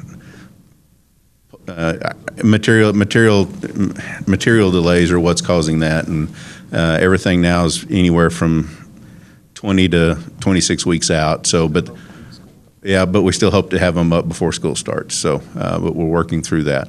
Let's see, Mill and Overlay, Sunset Drive. We are working, that is actually in design at this point for a year 10 project. Randolph waterline replacement, that's in design. We're at about 90%. Go back up, sorry. Okay. On this Foster Road situation, can we talk about that? Because it became a big conversation with Cox Lane and the drainage and all that was going on there. Does that incorporate some of the issues that were brought up to us at that point? The Sunset, no, Well, it was this was. Cox Lane and Foster Yeah, Road. well, Cox Lane, saying- Foster, and then Sunset's right there as well, too. Right, And so all right. of this ties together from a drainage perspective.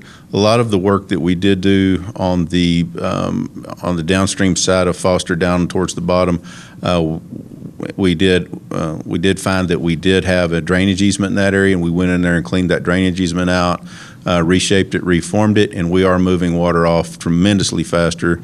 I know Councilman Hebert, Good. along with Patrick and. We were sitting out in the rain yesterday watching it. Patrick and I, and one of his guys were watching it. It moves the water.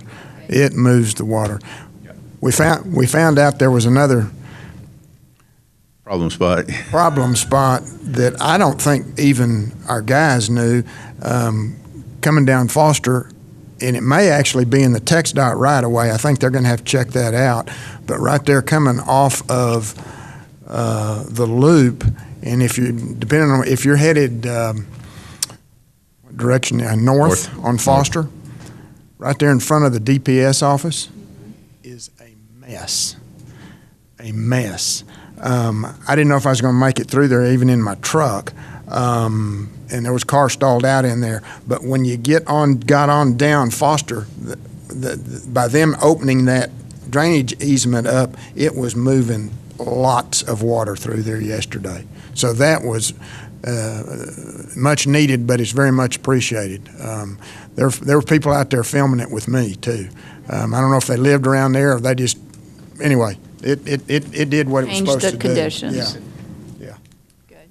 Okay, sorry to back you up again, but No problem. Now, that is another issue when we're talking about Foster Road from Sunset back to the loop that we will have to look at and probably work with TxDOT, because it's probably their drainage structures on TxDOT, because that water does flow the other direction. May have to try to work with them to find some alternative solutions to try to speed that water up, to move it on out of there a little faster.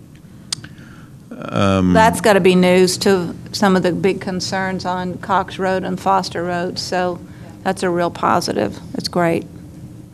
The Randolph waterline replacement, again, we're at 90% completion on design there. We hope to have that started by late summer, early fall, that project, which will take it, replace that old cast iron main all the way from basically Washington all the way to US 67, 277, basically what everybody calls or thinks of as the loop. So replacing that main that entire way, which is needed. This is one of our problem spots that we lose sleep on at night. So what's the time frame on that? Again, we hope it have it under construction early fall of this year. So and get it moving. So reconstruction of Avenue End to Sherwood Way, again another year 10 project. We haven't started this one in design yet, but we are looking at some alternative methods for rehabilitating Avenue End. So It's in really bad shape. it is, but again, Is it one of those streets that you could use that process that you've done out here? we're looking at that for portions of it. We do have areas that we have completely lost, and that we probably will be looking at some having to use full depth reconstruction on instead of full depth reclamation on. But again, we believe that we can hopefully cheapen up that price tag there. So we're sure. Your numbers are astounding, I must tell you. Yes, they are. And again, our bids just came back off on Howard Street, and just anecdotally, we had based those prices off of the College Hills, which we've only been in construction for a year, and the College Hills prices were already outdated. So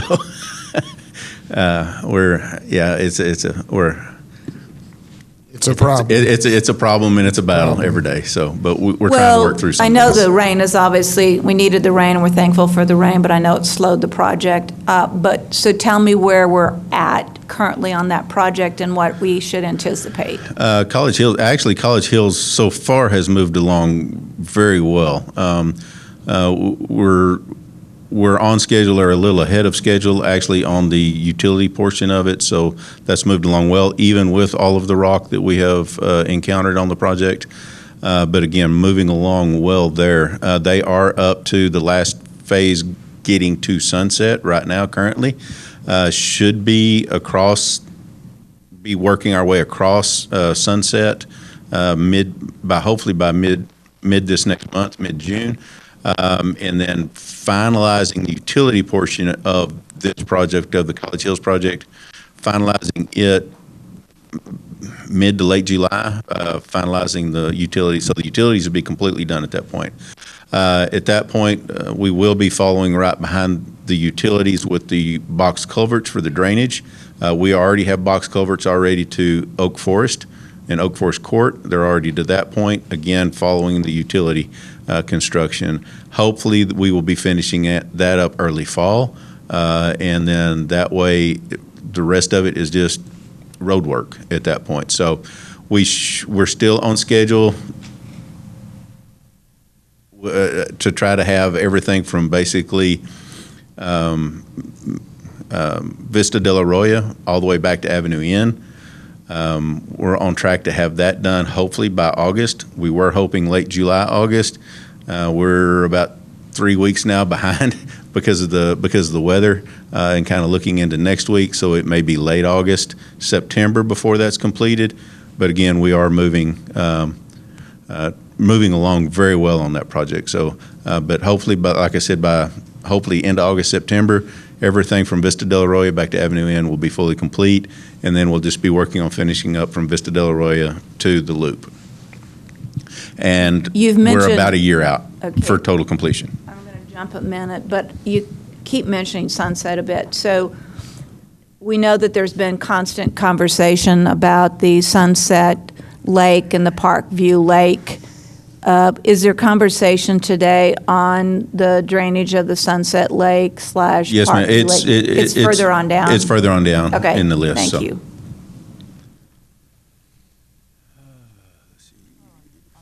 Foster Road. Again, we have this actually stretch, and this is Foster Road South, heading into Butler Farm Additions. Basically, we'll go to River Valley Lane back to the Loop.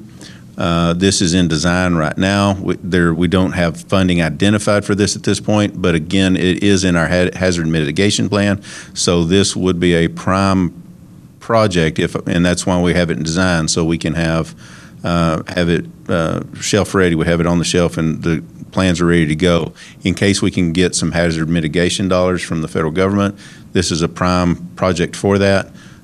So we're hoping that we will see some of those dollars roll around in the near future. The reason we want it shelf ready is because we have most of the time on those hazard mitigation grants, there is like a 90-day turnaround on those when they announce them. So Do they very do them quick. annually?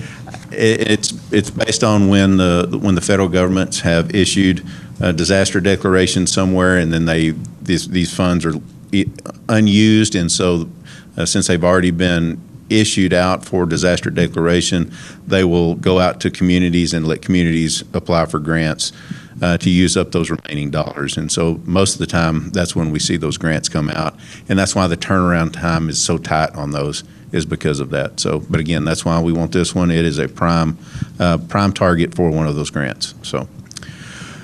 Reconstruction of South Jackson from Knickerbocker to the railroad tracks.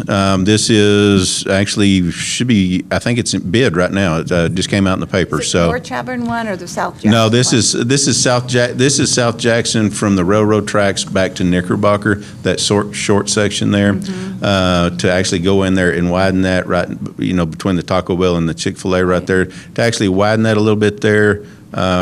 Redo the signalized intersection at that area. We do have some funding that Chick-fil-A put up when they constructed right there. They basically deferred the money to the city until we do the improvements. We're doing the improvements. So that project should be starting hopefully midsummer. There were some grant opportunities for rail and railroad crossings, et cetera. Was there anything there that we could apply for? Not in there's some smaller grants that we can look at to go back and work with TxDOT on for actually to do the crossing improvements for rail arms and things like that for the crossing, to improve crossings. We can work with TxDOT to see if we can do those. That is not a part of this project currently, so. Mayor? Yes, please. Shane, revisit that one on the Chick-fil-A. They gave us money to redo the construction? Well, instead of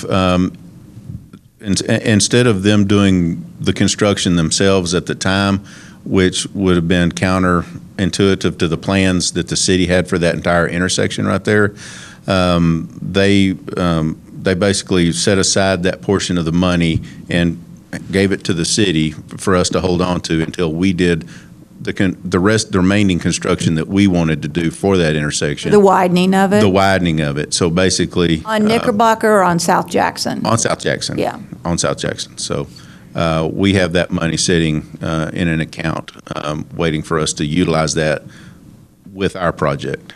Okay. So go back to the one before that, which is the railroad tracks to South Chadburn. Or North Chadburn. Yeah, it says reconstruction North Chadburn from railroad to tracks to the river. I don't think we covered that one. Phase B. Oh, this is Phase B of the downtown project. Okay. Okay. All right. Yeah. There we go. Okay. Sorry.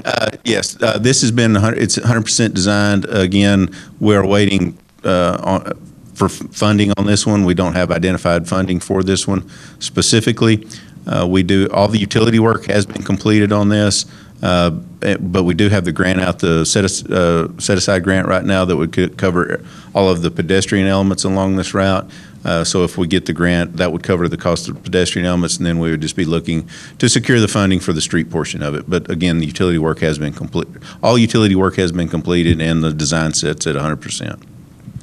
So it's ready to go. It's shelf ready. We're just funding on that one. Seems like you're needing a lot of funding. Yes, ma'am. Shady Point Bridge replacement. This is out at Lake Nasworthy. One of the bridges going into the subdivision, Shady Point subdivision there, is in very poor shape and is needing to be replaced. There is another way in right now, but again, we do have it load limit.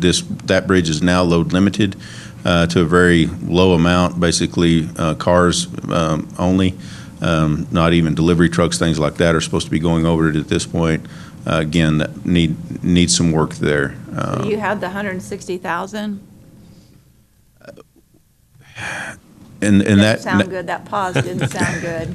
No, well, I think 160,000. I mean, we probably need to update that number. Currently, that number may be a little old, and also there is some utility work that will have to be done at that area as well too, because we do have sewer going across right there as well too. So we will need to probably put some utility money into that as well too, which I'm not as worried about that currently as trying to find 160,000 out of operating dollars to cover that. So. Well, give us obviously you can't do it right now, but please bring back to us what that total cost is. I think we would all be concerned that it's in that poor of shape and vehicular traffic is questionable. So let's not ignore this issue here. We'll bring back an updated number on that and get that in the works. So. 378 utility relocations. This is part of the TxDOT project on Oakrest Oval Road from the Chadburn from North Chadburn or South Chadburn out to the Loop. This is relocating all of our water lines underneath that roadway to get them out from underneath the new road section, which will all be a concrete road section going forward. This is it's been let through the state. and they are expecting to start construction late fall. Because there's MPO money there assigned to it, right? Yes, there's MPO money assigned to this, and so MPO, the state did have to, the bids, again, like most bids nowadays, came in well over what the OPC was on it, so the state did have to use quite a bit of discretionary dollars on it as well. The utility work, our utility work did come in over expected OPC, and so I will be bringing an item back to City Council to help the advancement, or to basically give it more advanced funding to TxDOT to cover those overages. So has TxDOT let that project out? Has it been a project they let out? Because I was at the Texas Commissioners meeting yesterday, and the amount of projects that they let was astounding, and the amount of over and above projected costs into the multi-million dollars were approved. There were some it was amazing to see the amount of projects that were let, how over forecasted the dollars were, and how those projects were immediately approved.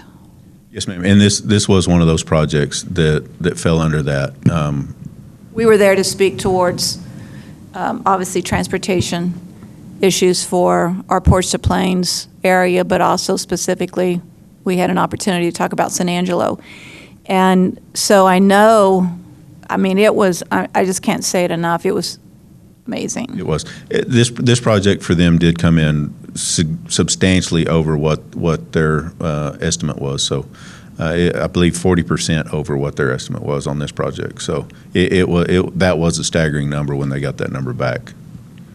But they did decide to move forward with the project, so the Good. Project is moving forward. And time frame on that? Again, we should start this fall, and it's a 2-year project. So, stormwater quality improvements. This is just general projects that we list on there in case we find grant funding or other opportunities that we can again apply for, and we have several of them identified through our master drainage plan. So if we do have grant opportunities come along, we have it listed in the CIP.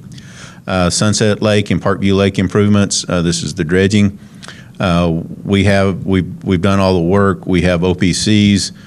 We are at this point. We have some funding for portions of it, but we are lacking some funding. So we have The homeowners association have to come up with part of the Parkview number, not the Sunset number, right? But the homeowners associations there have funds. Yeah, we would like for them to.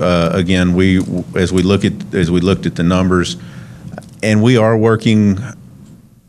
I am trying to work with the design firm to look at some alternative solutions for the Parkview Lakes. Their number was quite staggering in the OPC just simply because of the pumping issue, how far we would actually have to pump that material to dewater it. And so that number was very large on the Parkview Lake one. So we are looking at some alternative funding sources for that. And again, I believe we have about 1.7 million that we have right now that we could put towards this. But again, as you can see, the OPC is at about 3.34. Does it make sense to start with the Sunset Lake piece of it? Because obviously Sunset Lake flows into the Parkview Lake. And so the biggest issue is the Sunset Lake flowing into the Parkview Lake. So if we cleaned up the Sunset Lake as the first priority and delayed the Parkview Lake, does that make any sense at all, or is that just waste of time, effort, and money? No, it's not. And actually, they are two different stream flows. So the majority of the Parkview, especially the north, they are two different basins, catch basins. So the reason we're trying to put these together is trying to have the scale of the project, be large enough that we're going to attract bidders to come in and do multiple bidders to come in and do this and hopefully drive down the price. So economy of scale type of situation there. So But again, we are looking at some alternatives for the pumping on the Parkview Lake aspect of it to see if we can find an alternative to bring that cost down because again, the pumping costs are what were the driving factor behind that higher price on that lake. General street construction. This again for any grant. You've seen my somewhat long list already of what we've got out there for pricing.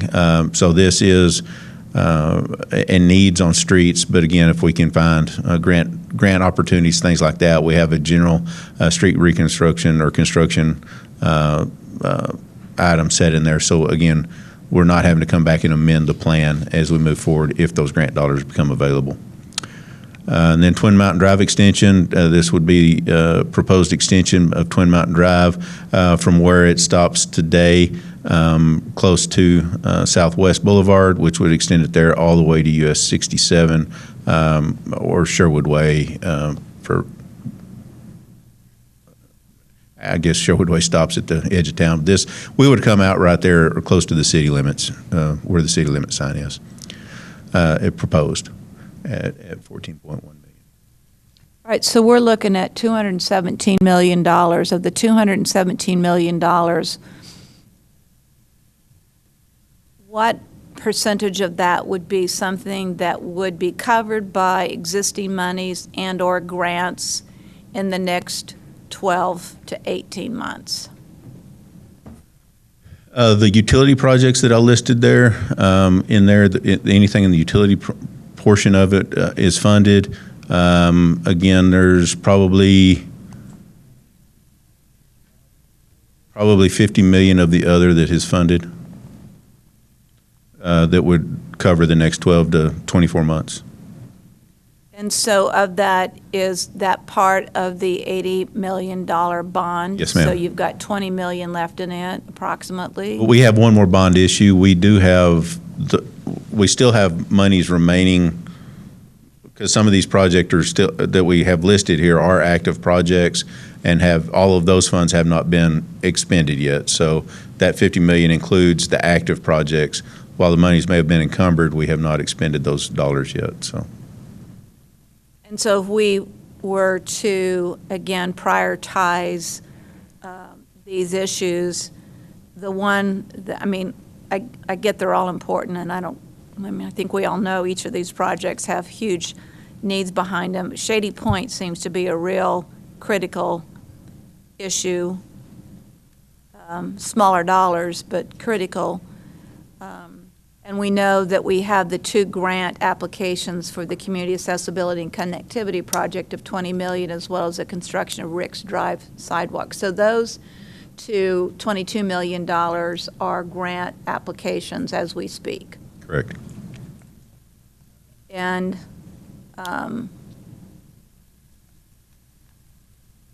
and we didn't include those since we don't know. We didn't include that in that 50 million. So it's competitive. They're competitive. So that's not part of that $50 million number that we're talking about. So, questions, comments, other concerns, other issues not listed here from anybody? And you'll see as we go on. There's a lot more. I know. I don't question. My point is, this document in 2009 listed just for infrastructure, street maintenance, 300 million. Yes, ma'am. That number is probably closer to 800 million today. Now we have we've started taking some big chunks out of it. The Bell Streets, the Southwest, College Hills. We are taking some really big chunks out of that. But again, those. But we're also expanding and we're growing and we're adding more streets. So it's one of those that number does continue to grow and to bring again when we did the Fugro study back in 2015, then that number was 500 million. Then to bring our road condition scores back up, to an 80 or 70 to 80, PCI score range. So that's just on existing. That's not. Yeah. Anything new? And then that was just on existing roadways at that time. So, and again, even though we are making headway, that number just keeps growing, especially with the inflation factors that we've seen lately. They're that number's growing exponentially. Great presentation, overwhelming, concerning.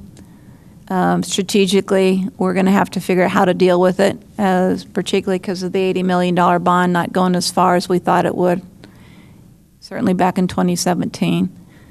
So I appreciate the work and the effort and the detail of which you guys have put into this laundry list. It certainly gives us a great overview of the big picture of things that need to be dealt with sooner than later, if you will. So, okay. And if we do also have a list for operations and water utilities, if. Yeah, do it now because it ties into this. Yes, they all still tie in, so.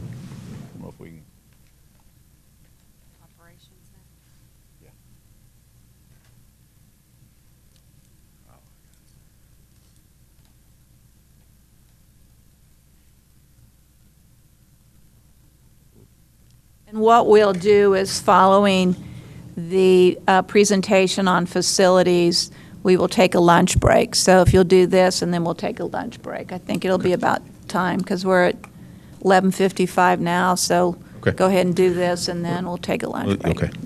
Run through these real quick. The ADA Self-Assessment and Transition Plan, this is, again, a set-aside grant that we've applied for this as well too. We are working on the transition plan, a self-assessment transition plan as we speak. But again, this is a grant opportunity to help us complete the more detailed portion of it when we start talking about the streets, the sidewalks, crossings, those type of things. So pedestrian crossings, those type of things. So we have that grant application out right now. Again, we're already working on the process, but again, trying to help find some funding, outside funding to help pay for these things that we're already working on. So I would think some of the sidewalks that TxDOT's putting in have helped a lot in terms of these ADA issues. Well, it doesn't complete it, but I mean, yeah, they are working, and so that does, out of the 121 signals that we, signalized intersections that we actually have responsible for maintenance on, a lot of the, well, I'm gonna say 60 of them, 68 of them, 65. In the 60s. In the 60s. Of those signalized intersections are on TxDOT right of way. So that is helping in that aspect as well.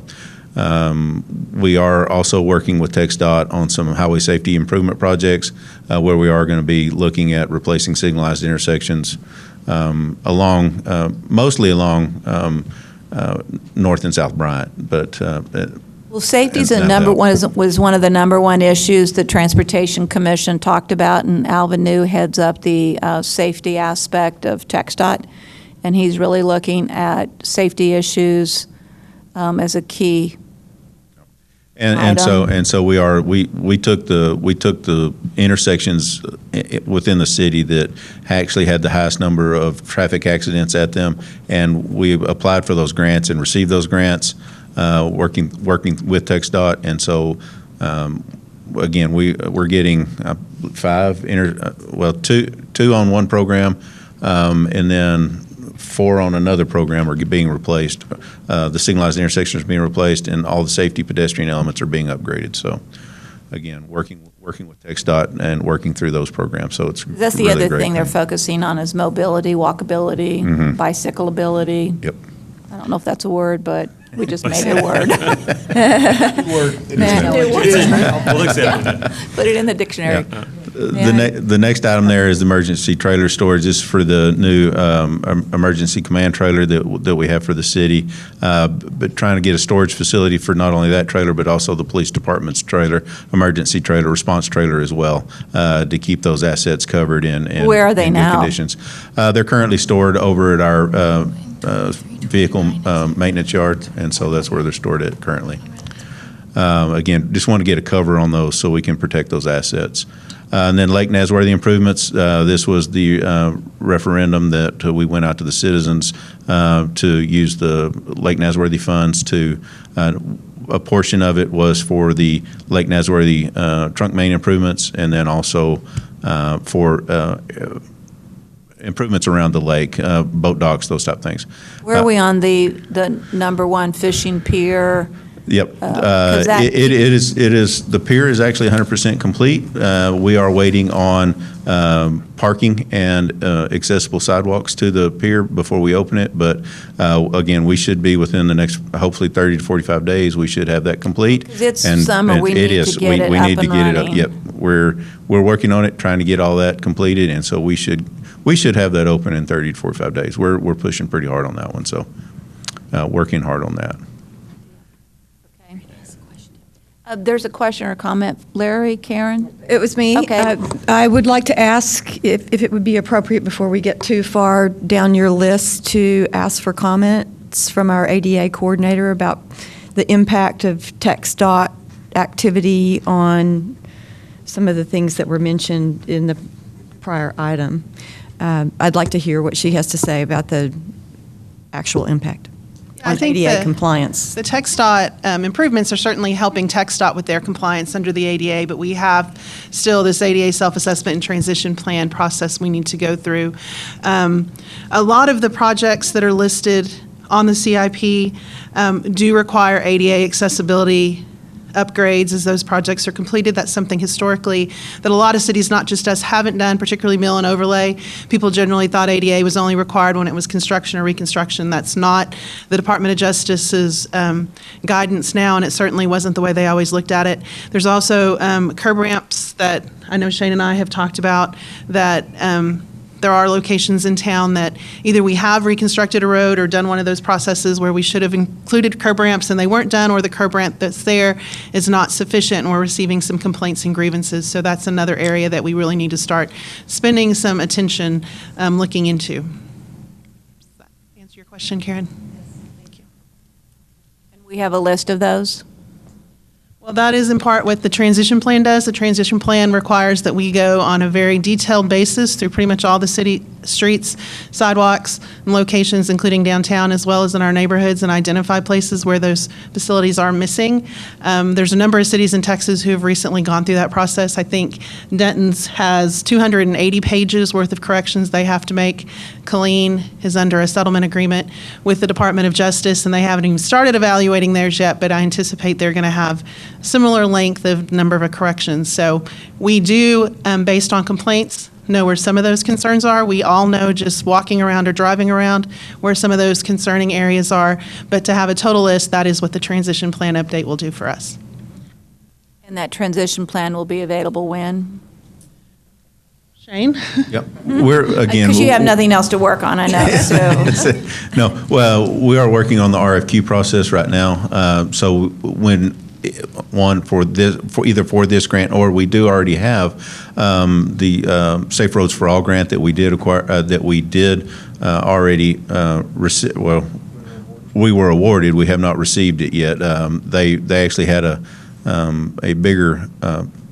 bigger group of folks apply for that grant and receive that grant than what they anticipated, so it has slowed them down on their process as well. But for that, we do have to go out for an actual RFQ for this process, and so, but part of the Safe Streets for All program, that's going to be more of a high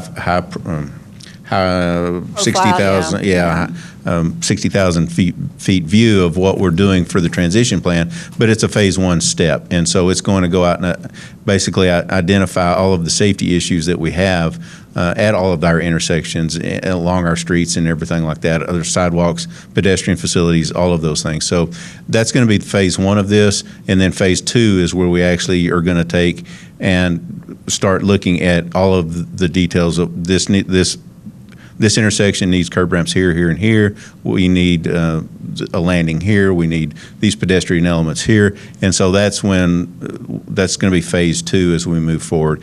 And so, and whether we receive this grant or not, we're still moving forward with phase one and phase two.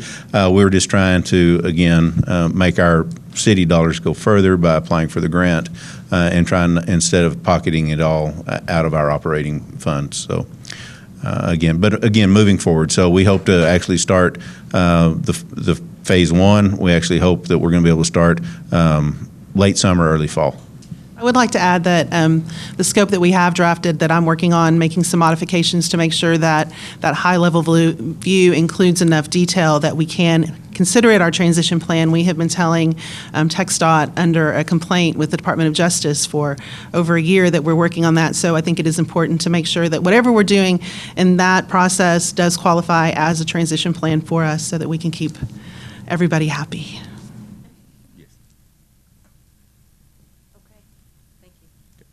All right, so go ahead to finish the Lake Nasworthy improvements. Lake Nasworthy improvements, they are moving along quite well. We have been able to secure two boat dock grants, basically, through Texas Parks and Wildlife, which has actually helped these dollars go further.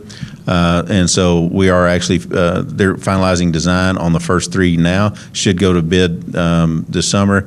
And then as we get in out of lake season, we'll be ready to go to work on those and get those three docks there. We've applied for another grant for design of the Red Bluff Road, complete Red Bluff Road ramp, complete rework of that entire ramp, since that ramp is effectively shut down and non-usable at this point. And then also for a non-motorized launch in the Sleepy Hollow area as well, a design for that as well. So grant dollars for that. We will apply once we get those designs and that back. Again, next year we'll be seeing more grant opportunities come along that we'll apply for through the boating grants program, and not only for construction dollars, but also design dollars. We're looking at another one on Fisherman's Road that we will apply for in the next grant round. So again, trying to maximize these dollars as far as we can through grant dollars, additional grant dollars. So we have also purchased a boat specially designed for aquatic vegetation control. And so we will be seeing that get here real quick. I believe y'all approved that a couple of council meetings ago. So we're hoping to see that and start working on some vegetation management out there at the lake as well. So moving along very well in that project. Mayor, I know we still have 2 or 3 more sections to go. I don't know if you want to break that. Keep going. Yeah, okay. keep going.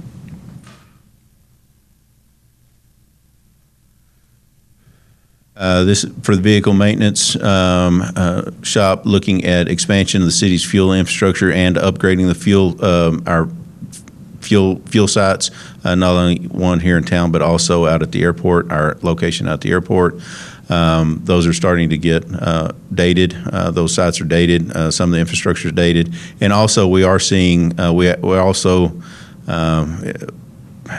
COVID was worse, but we have seen when we start getting the fuel shortage issues to where storage capacity issues for us, to where we have a hard time getting delivery trucks as soon as we need them. And so expanded capacity is also an issue that we're looking at as well too. So as a part of this project, there is some funding, fund balance that we can use to support this, but definitely not all of it. So again, still trying to find the dollars for that. Solid waste, this is for basically looking forward, permitting basically a new landfill. We are still working through with our consultant that we have on board right now, still working through a lot of the preliminary work. So we are, again, this is moving fairly slow. It's a fairly slow moving project again, but this would be for basically design and construction of basically a new landfill, and then going through the final permitting phase. So, Questions for Shane on the new landfill? I just wanted to make a statement, and that was just to thank you and your staff for working so hard and going through this, and we realize how hard you really work. I have wonderful staff that helps me through all this. I just have to try to remember it all. Well, I know it's a great laundry list, and it's not a complete list, so that's the other issue that's staggering is yes, ma'am. but Yes, ma'am. Looking at traffic operations facility, of course, I think we also have in here maybe another slide further on that talks more about maybe a public works, looking at redoing a public works facility and taking more of a holistic approach. But this is for some of our infrastructure, building infrastructure in the public works area is quite aged and getting quite outdated. So facility improvements there, traffic signal replacement, looking, if we are able to find money, we do have, again, about 50 signalized intersections that do need to be updated, or 61 it says there, that need to be updated and rehabilitated and brought in to meet the current standards. And then Twin Mountain Drive, Knickerbocker Road signal. We approved that. It has been approved. We have issued a notice to proceed, and we are waiting on, they have ordered the poles. We're waiting on pole delivery, probably looking at another 18 to 21 weeks before we'll see those poles arrive. There's only 2 manufacturers in the United States making poles currently. Maybe we should recruit a manufacturer to San Angelo that manufactures those. Yes, ma'am. Again, more facility improvements. Again, aged infrastructure where these guys work. I believe this building was built. The ones that they're officing out of currently, His Street and Bridge, was constructed in the 1950s, late 1950s, and has not really been added onto or improved since. So again, just looking for improvement dollars there. But again, I think we do have another request looking at a greater, bigger picture, but again, lots of dollars. Public Works, yes. Public Works, we have the City Hall Annex. This is the Standard Times building. We have looked at remodeling this building, and you can see the price tag there. Again, would be looking for council for direction on how or what we would want to do to move forward with that.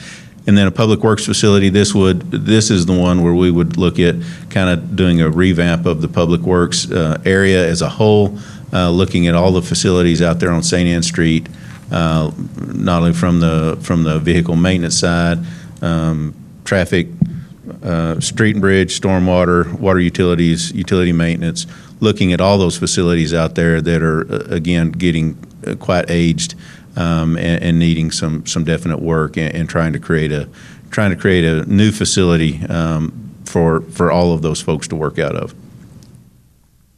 On the City Hall Annex, the $14 million too, is that what we have designed to become a future police station? How did we come up with the $14 million? No, that was looking at moving Public Works and the Fire Marshal's office out of the current City Hall Annex that we're in, and basically gutting and redesigning the existing Standard Times building to house Public Works and the Fire Marshal's office. Well, we'd look at the Fire Marshal maybe being in the old clinic building over there, remodeling it as well too, and along with the Standard Times building, and working both of those properties into that for that 14.2. And again, police station or not? That does not include any dollars for the police station. We just have a lot of vacant space. Currently, again, with the Standard Times building would work. Again, it would work well for Public Works, but we worked with Kenny Architects to kind of do a overview, basically a layout plan of what that would look like for Public Works, and it did actually include bringing the Emergency Operations Center or a facility for the Emergency Operations Center to be placed in the basement of this building as well, to be able to free up the space out there at the airport, for that building to be freed up for any future use that could be used out there for that. Again, looking that possible grant dollars could be tied to that for a new Emergency Operations Center. There are lots of grant opportunities in that realm of things that could help with some of the construction costs there. Of course, working with Brian and his Lorelei to bring the communications department into this building as well, and along with all of Public Works, the engineering, water, utility, and the operations. So moving everything out of the other annex, the old First Financial Bank building, over to this location. Over to this location, which would free up that building for the police department to be able to rehabilitate into a new facility for them.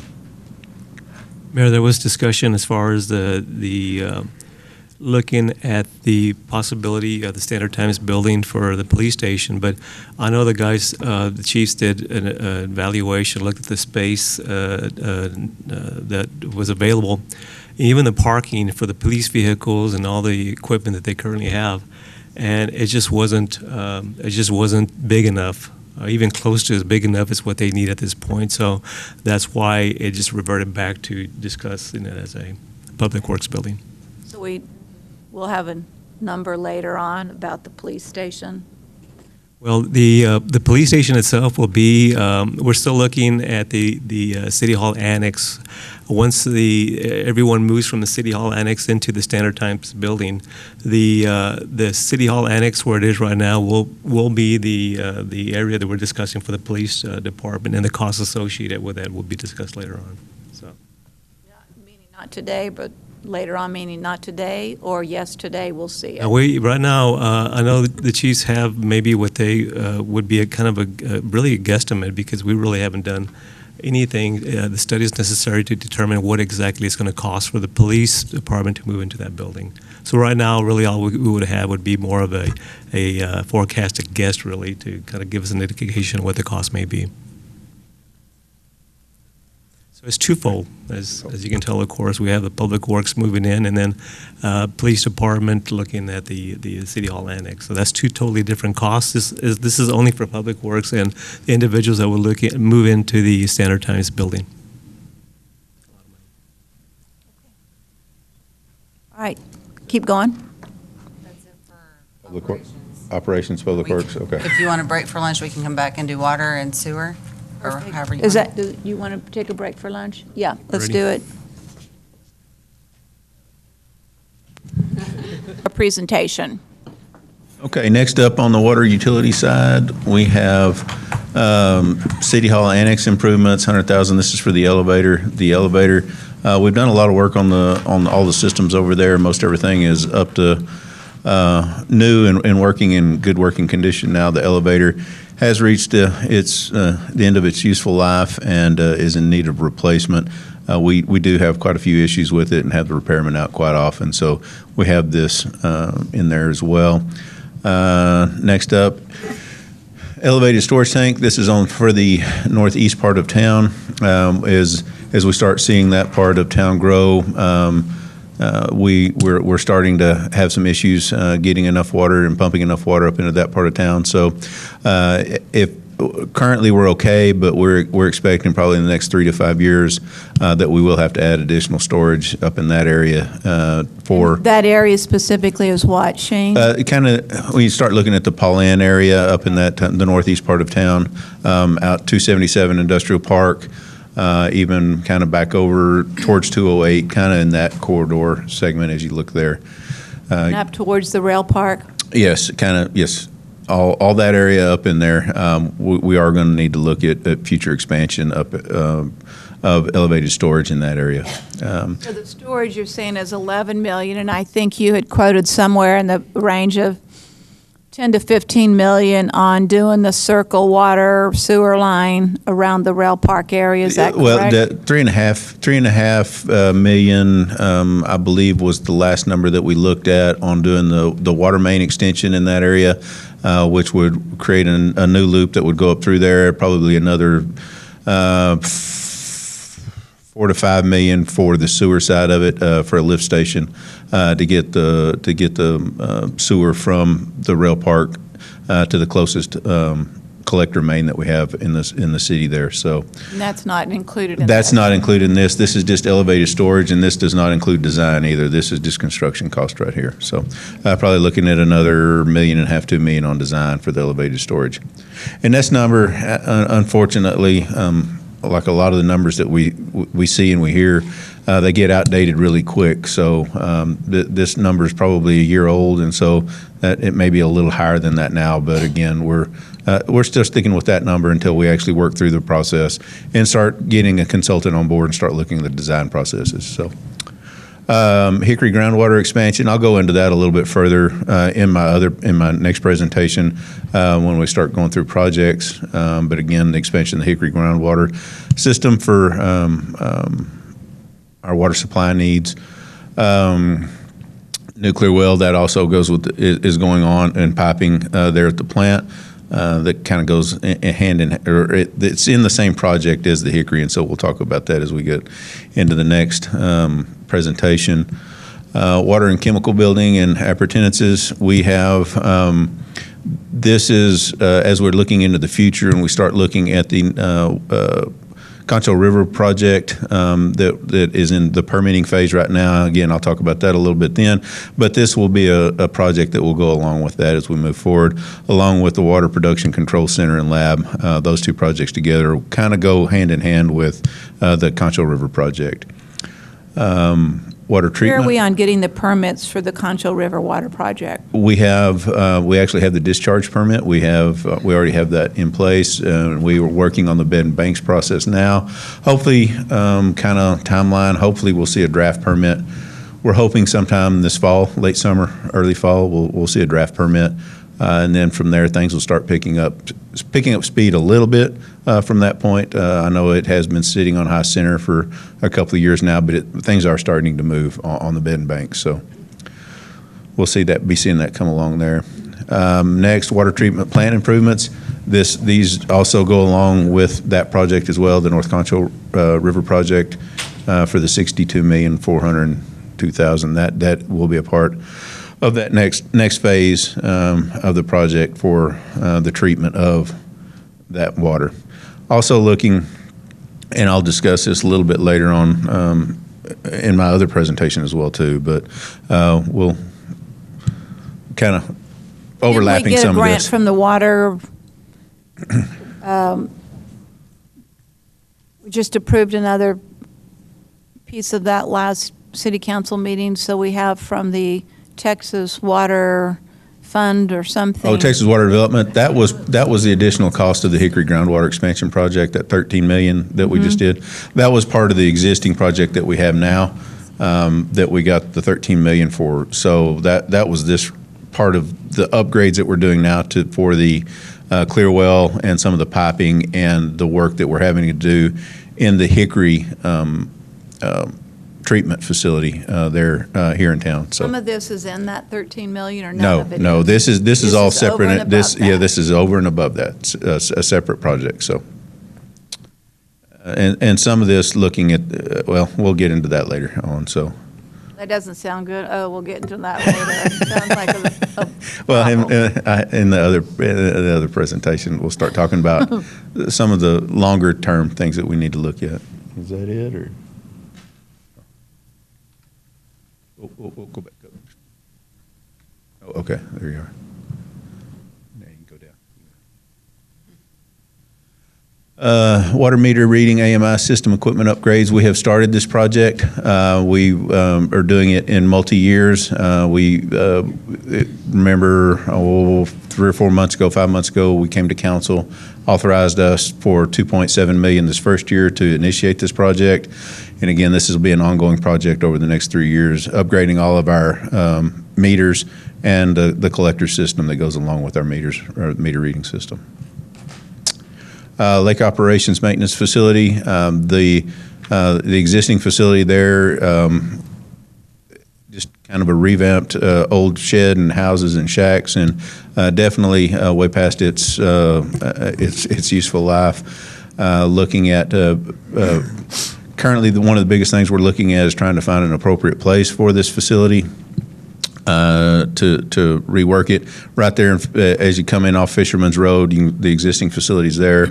Not necessarily, maybe a good location, but not necessarily the best representation for the city as you're coming from the airport or going to visit the lake. So again, we want to upgrade that facility and probably find a better location for a maintenance facility than right there on the main road coming into town and entering into the paint job won't lake. do it. I don't believe a paint job will help that one, no ma'am. A&M water replacement, we're approximately 60% through with this project, maybe even a little further at this point. Again, we're doing the pipe bursting process on this. Slowed down a little bit. We did have the change order the other day on the valves because we did find several valves that we're going to have to replace in this project. And so working through that, but again, 60-70% complete on this project. Lake Nazareth sanitary sewer collection system improvements. Luckily, this number decreased substantially. We're at 35.9 instead of 54 million, thankfully. We just got the POs, and so fixing the issue. Notice we've had pre-con meetings on this. I'll go through this in my other presentation a little later, but moving along on this project as well. Is there a lot of interest in terms of people wanting this project? We've already assigned it, right? We have. Yeah. We've already done it. We're issuing POs, currently issuing POs and notices to proceed. We've already had a pre-con meeting, so we're ready to get started. So that would be like next month? Yes, we are still working on 2 or 3 easements and one of the easements specifically is where one of our bores is going to go under the river where we come up on the other side. That's one of the easements we're waiting on. That has kind of slowed the process down just a little bit because they don't want to mobilize all of their boring crews and their boring equipment in and get everything else bored and then be hung up waiting on an easement. So before they can start that last bore, so they don't want to have to demobilize and then remobilize again. So we've kind of has been a small hang up, but we think we're working through this and should have some resolution fairly quick on that one easement. So, but again, we're ready to move forward with this project. Water reclamation plan improvements. This also will go along with the with the Concho River Water Project. Future project there. Lift station improvements, general lift station improvements, just normal, kind of a general line item there for work progress. Won't some of those grinder stations disappear when we do this Lake Nasworthy sewer system Yes, thing? we will be taking, when it's all said and done, we will be, of course, adding one major lift station, but removing 1, 2, 3, 4, I can think of off the top of my head, maybe 5 lift stations that will be taken offline with the Lake Nasworthy. We have another project here that we'll talk about. This North Concho River and sanitary sewer collection system improvements, the CIPP, and then the one below it are kind of the same, are going to be the same project. Basically, we'll probably bid them out at the same time.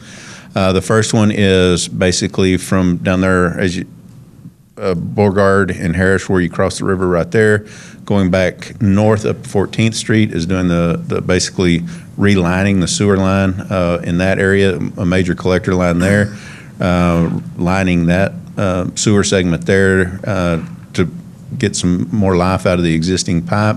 And then the other one is going to basically be able to let us take the Shallow lift station offline, which is right there at Shallow, which it causes us quite a bit of grief from time to time. So, and again, it's one of the older ones. And be able to take that off, we'll be able to, again, we'll siphon under the river, and then a new line that'll go down through Santa Fe Park and tie into the one that we constructed and built, 4, 5, 6 years ago now. We'll tie into that one. It may be longer than that. My time flies. And then vacuum truck. This is the one where we keep our vacuum truck in the CIP. Those are large pieces of equipment and quite costly. So, on the Lake Nasworthy sewer project, talk to me about, okay, the POs, when do we think this actual work will start, and what is the time frame? Remind us again of the time frame to complete the project. Hopefully we're going to start, we'll see mobilization start within the next 45 days. And so we would hope construction would start where they're actually starting to bore within hopefully the next 60 days. And even sooner, if they can get here sooner and we can get mobilized in here sooner, we're ready to get this project started. Again, waiting on those last easements, but we believe we're making headway on those. So, but again, I'm hoping within 60 days it will start construction, and then it is a 24-month contract. And it's actually two contracts. There will be the pipeline contract, and then there's also going to be the lift station contract. Those are two separate contracts. The lift station contract will start once the siphon under the or not the siphon, once the bore underneath the lake, and we get all that work done. Once that's done, then they will come in and start the lift station work right behind that. And remind me I know, because we have capacity issues and we have people who are want to start doing some new development out there. So, but nothing can happen until this whole thing is done. So, in other words, there's not going to be a piece of it done, so then all of a sudden we can start something new. It's got to be complete and Yes, ma'am. completed project. It has to be completed. We have to tie this new sewer into our existing sewer. It has to all be in place before we can actually start pumping through the system. So it will all have to be in place and all have to be there. Now, there may be some of the other legs, the secondary legs of the system. We get the primary trunk main in. Some of the secondary lines that we're going to use to take other lift stations off that aren't necessarily part of the main trunk. We could be working on those secondarily to that. But again, that's a work schedule and work process. And again, we'll work with the contractors we're moving through to see if we can speed that process up to where we can get the main trunk line serviceable and ready. But for the most part, we're going to have to go from point A to point B. There may be some secondary subsidiary work that can be going on after the fact and after it's in service, but it's pretty much point A, point B has to be complete. Questions for Shane at this point? Okay. That's me. All right. Are you done? I'm done. Good job. Very good job. Again, as we've said, wow. The dollars are wow.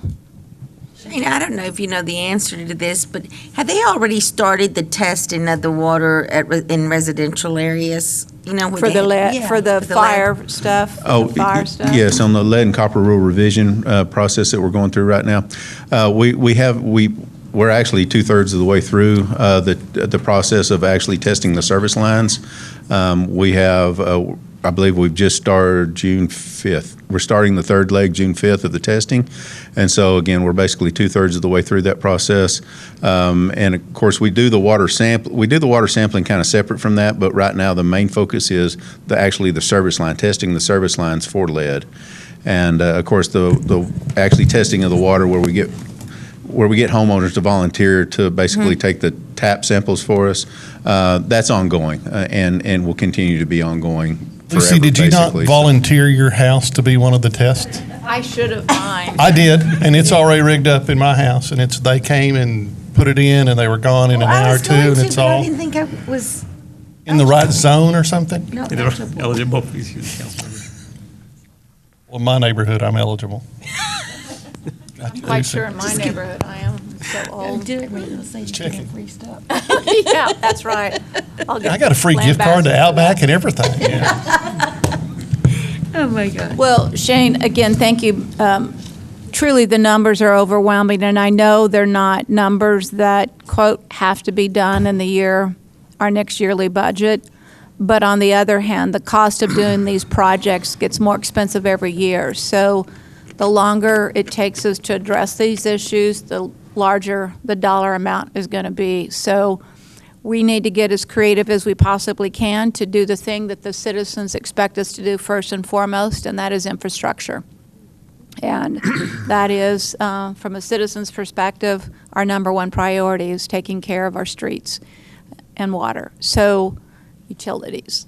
So you've got you have broad shoulders, and thank goodness you do, because it's going to take it to carry this through and help us get done what the citizens want us to do as a priority.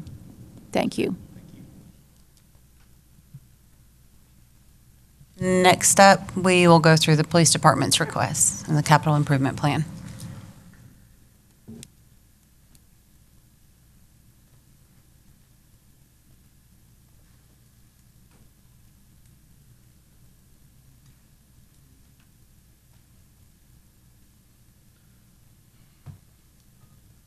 Well, so Frank, the first question is with these new things that were passed in May, does that mean you're on for police chief for one more year? Negative. Negative. Good afternoon, Mayor. Good afternoon, Council. You've touched on the police building or our wants for the police building, but on our CIP, we have 2 items. I'll be very brief and open it up for any discussion you may have after I'm done. Our police building, as you know, was built in 1963. Over the past 60 years, the department has grown in both personnel and the space for need for space. Our department currently is divided into 4 buildings: the main police building, the annex, and we have child crimes detectives that are in a separate building, and we have 2 training locations. What makes that very difficult, if we go south, as you're aware, we have our graduation there. Anything classroom related is south of the city limits 4 miles. Anything we do gun range type or on hands, we go north of the city limits 10 miles. Does that mean you get a broad coverage of the city? Very broad, actually in the county. Maintenance, continued maintenance. We spent over $200,000 over the last several years, mainly in HVAC.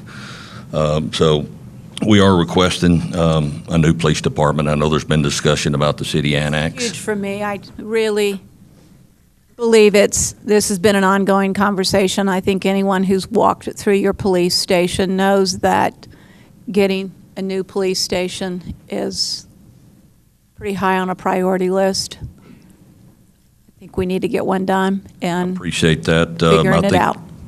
I believe it was August of 2016 when I walked in the office, we had a discussion with the architect who had a proposal and plan for the city annex. And I believe at that time the figure was $42 million to demolish the annex as it sits, or $38 million to remodel, and that was in 2016. So we've had those discussions up until now. The other item on the CIP is a training academy, which I briefly touched on. It's in need of major repairs, and again, if we do any type training in classroom, we go south of the city limits. Anything north, as far as firearms, we have to go, or as far as firearm training, we have to go north outside the city limits about 10 miles. We've outgrown it. You've been there during graduation, and we're continually have to maintain and pour money in that facility as well. I believe it was built in 1990. So we certainly Looks like it was way before then. That's correct. That's correct. Anyway, that's all I have. I don't want to beat this to death, so if anybody has any questions, I'll entertain that. Well, for me, as I said, I think we know the need for the police station. I think we need to find a path forward for it. I think that's got to be something we tackle and figure out the game plan for it. I think there's been patience, if you want to call it that. Maybe that's not the right adjective, but we need a new facility. And I think we've secured the buildings to make one happen.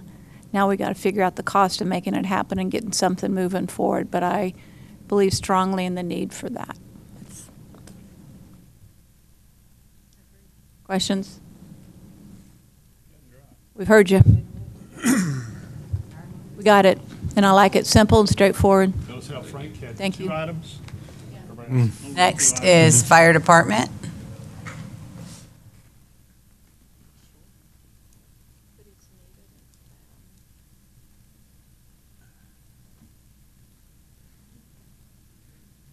Good morning, Council, Mayor Patrick. Morning. Brody, Fire Chief. I'll be actually pretty brief myself because a lot of these CIPs are covered in my presentation later. Ambulance, we purchased 2 ambulances a year, and the prices have actually skyrocketed in the last year. Shane can actually attest to the price of vehicles, over 30% increase in a lot of areas, and that's no exception for an ambulance or fire truck replacement. So the next one is fire engine replacement, and we currently are coming up on engine 8, needing to be replaced. It is 17 years old right now, and I have an item coming back to council on the 6th next week to replace that unit. Have the funding for it already secured, ready for council approval. Moving into the future, we have 2 trucks that are approaching the 15-year mark, and they are fairly significant priced. One of them's a rescue truck, currently sitting right now at 13 years, and another one is Ladder 1. That's our 100-foot platform at Central, and it's recommended at a 20-year replacement. So rescue truck is coming up on a 2-year needing to be replaced, and the ladder truck about 7 years. The combined price for both of those units is about $3 million.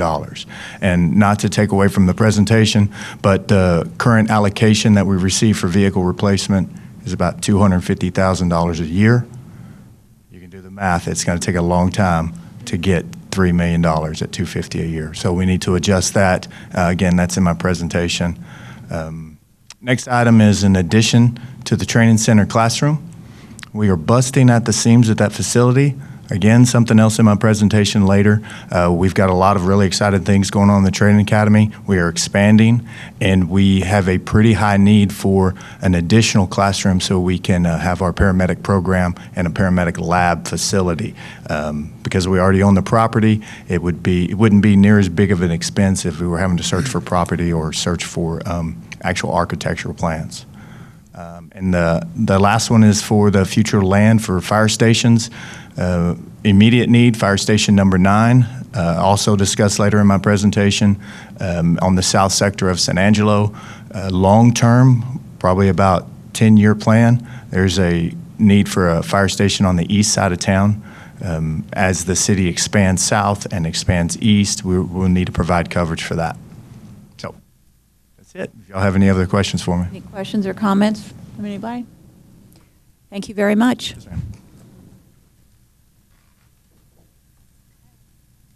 I think that wraps up the capital improvement plan.